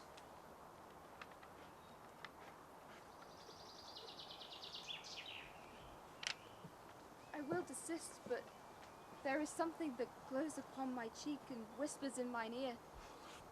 Go not till he speak. My fortunes. Parentage. Good parentage. To equal mine. Was it not thus? What say you? I said, my lord, that if you did know my parentage, you would not do me violence. I do think so. Pray you, turn your eyes upon me. You are like something that... What countrywoman? Here, on these shores? No, nor of any shores, yet I was morsely brought forth, and am no more than I appear. I am great with woe, and shall deliver weeping. My dearest wife was like this maid, and such a one my daughter might have been. My queen's square brows, as wand-like straight, as silver-voiced, her eyes as jewel-like, who starves the ears she feeds, and makes them hungry the more she gives them speech. Where do you live? Here I am a stranger. From the deck you may discern the place. Where were you bred? And how achieved you these endowments, which you make more rich to owe? If I should tell my history, it would seem like lies embroidered in the reporting. Oh, prithee speak! For thou looks as modest as justice, a palace for truth to dwell in. I will believe thee, and make my senses credit the impossible, for thou lookst like one I love. What were thy friends? Didst thou not say when I did push thee back, which was when I perceived that thou camest from good descending? So indeed I did. Report thy parentage. I think thou said that thou hast been tossed from wrong to injury, and that thou thought thy griefs could equal mine if both were opened. Some such thing I said, and said no more than what my thoughts did warrant me was likely. Tell thy story. If thine considered prove the thousandth part of my endurance. What were thy friends? How lost thou them? Thy name, my most sweet virgin. Recount, I do beseech thee. Come, stand by me. My name is Marina. Oh, I am mocked! And thou, by some incensed god, sent hither to make the world to laugh at me! Patience, good sir, or here I'll cease. Nay, I'll be patient. The name was given me by one that had some power, my father and a king. A king's daughter, and named Marina. You said you would believe me. But not to be a troubler of your peace, I will end here. But are you flesh and blood? Have you a working pulse? And are no fairy? Where were you born? And wherefore called Marina? Called Marina, for I was born at sea. At sea? What mother? My mother was the daughter of a king who did end the minute I began, as my nurse Lycarda hath oft delivered weeping. Oh, stop there a little. This is the rarest dream that ere dull sleep could mock sad fools withal. This cannot be. My daughter's buried.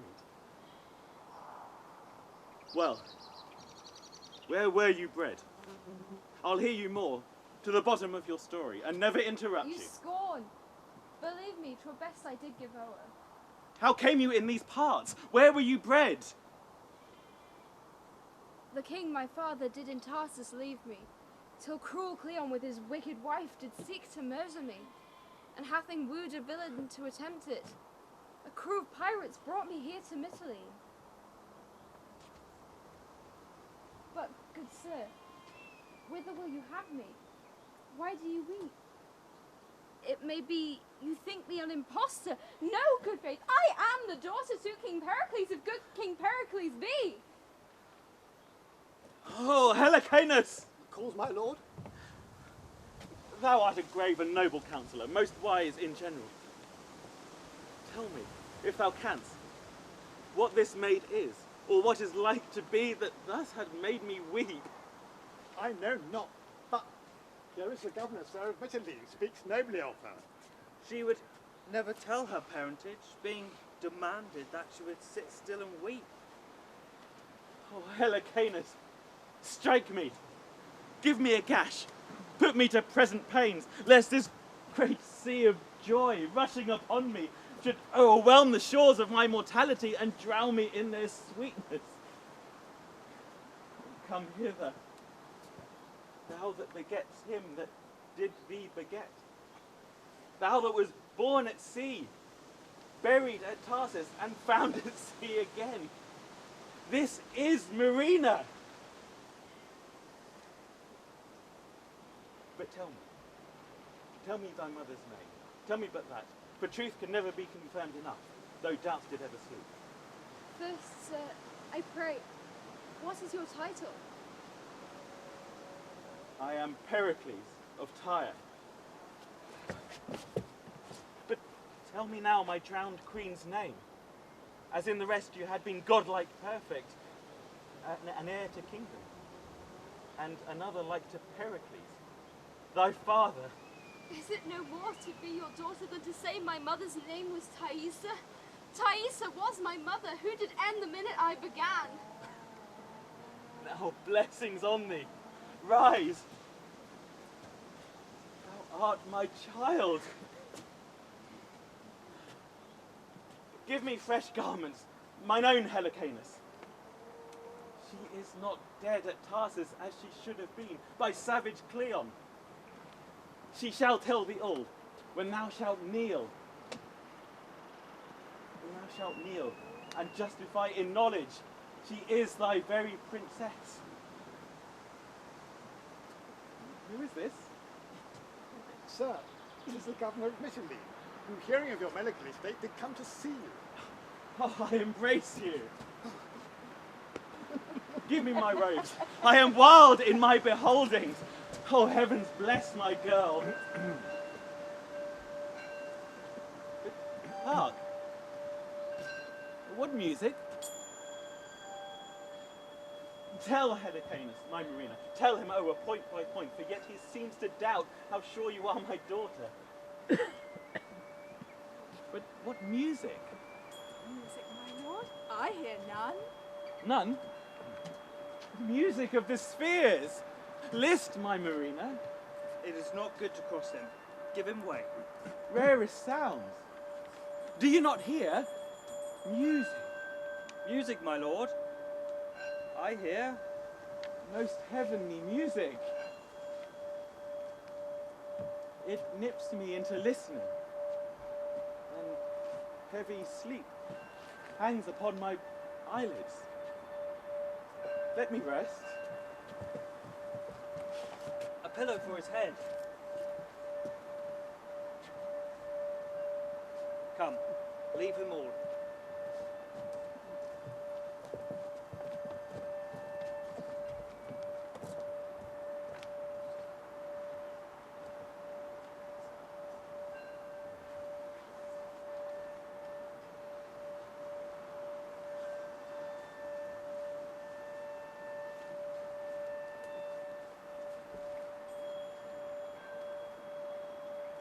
My temple stands at Ephesus.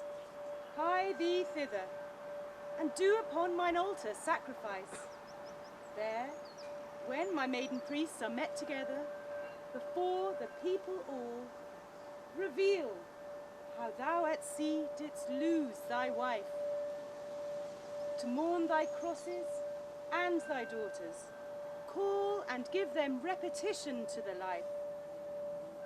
Perform my bidding, or thou livest in woe. Do it, and happy, by my silver bow, awake and tell thy dream.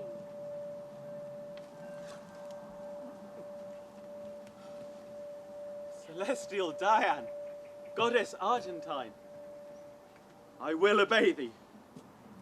Helicanus! Sir!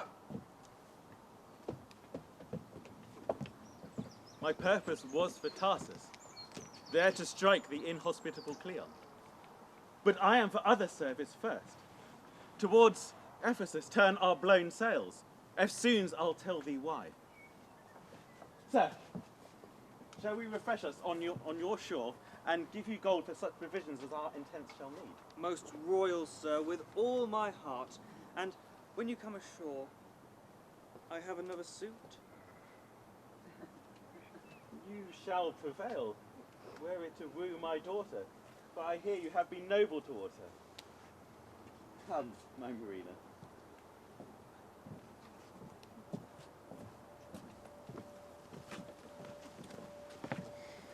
Now our sands are almost run. More a little, and then done.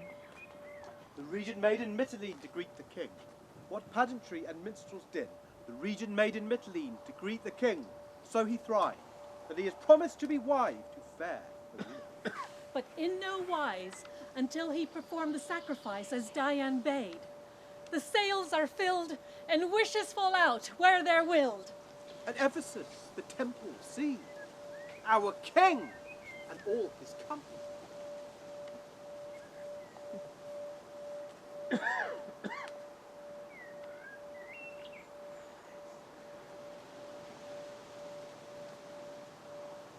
Hail, Diane! To perform thy just command, I here confess myself, the Prince of Tyre, who, frighted from his country, did wed at Pentapolis the fair Thaisa. At sea in childbed died she, but brought forth a maid child, named Marina, who, O goddess, wears yet thy silver livery. She was at Tarsus, lodged with Cleon, who at 14 years he sought to murder. But her better stars brought her to Mitylene, against whose shore riding her fortunes brought her aboard us, where by her own most clear remembrances she may known herself my daughter. Voice and faith. You are Pericles! What means the nun? She dies. Help, gentlemen. If you have told Diana's altar true, this is your wife. Reverend Apira, no. I threw her overboard with these very arms. Upon this coast, I'll warrant. 'Tis most certain. Look to the lady. She's but all joyed. Early one blustering morn, this lady was thrown upon this shore. I oped her coffin, found there rich jewels, recovered her, and placed her here in Diana's temple. May we see them? They shall be brought to you, great sir. First come to my house, whither you are invited. But look, Thaisa is recovered.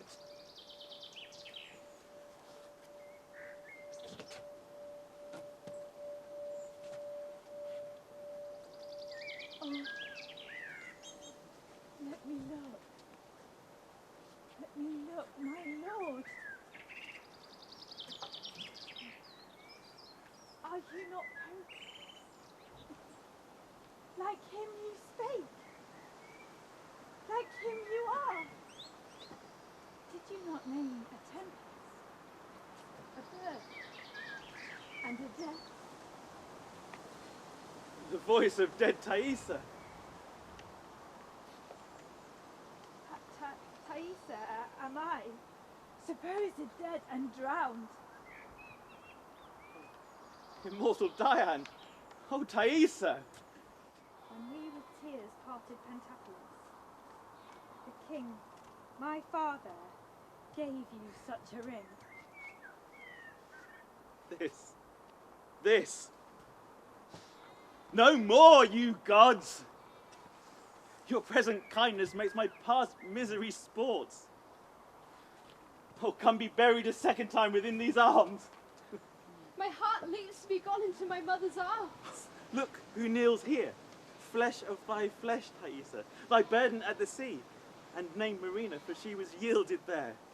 Blessed, and you are mine. Hail, madam, and my queen.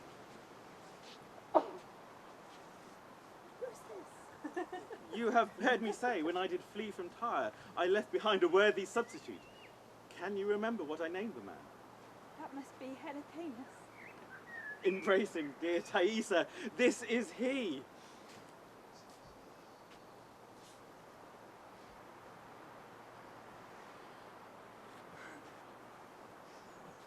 Now do I long to hear how you were found, how possibly preserved, and who to thank beyond the gods for this great miracle. Well, that's all down to Cerimon. The wonderful Cerimon that brought me to this temple and to Diana. Reverend Lady, the gods can have no mortal officer more like a god than thee. But can you deliver how this dead queen relives? First you must come to my house, where all shall be revealed to you, how she was found, how I opened her coffin, recovered her, and placed her here in Diana's temple. No needful thing omitted. Pure Diane, I thank thee for thy visions, and will offer nightly oblations to thee. Thaisa, this fair prince, the fair betrothed of your daughter, shall wed her at Pentapolis. Oh, good, my lord. Lady Cerimon hath letters of good credit. My father's dead. Heaven make a star of him. Well, at there we shall celebrate their nuptials, and afterwards we shall spend our days there. Our son and daughter shall in Tyrus reign. Come, Lady Cerimon, we do our longing stay to hear the rest untold. Lead us the way.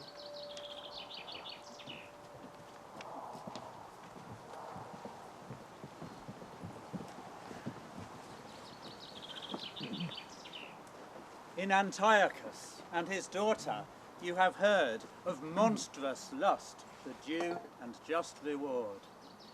For Cleon and his queen, when the wicked city learned of his wicked deed, they in his palace burn. The gods for murder, seeming so content to punish them, although not done, but meant. In Helicanus may you well descry a figure of truth, of faith, of loyalty. In Reverend Cerimon there well appears the worth of learned charity I wears. In Pericles, his queen and daughter seen, although assailed with fortune fierce and keen, Virtue preserved from fell destruction's blast, led on by virtue, and crowned with joy at last. So on your patience, evermore attending, new joy waits on you. Here our play has ended.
to your wishes pleasure bring. We life would wish, and that we might waste it for you like taper light. Waste it for you like taper light. So on your patience evermore attending, on your patience here our play has ended.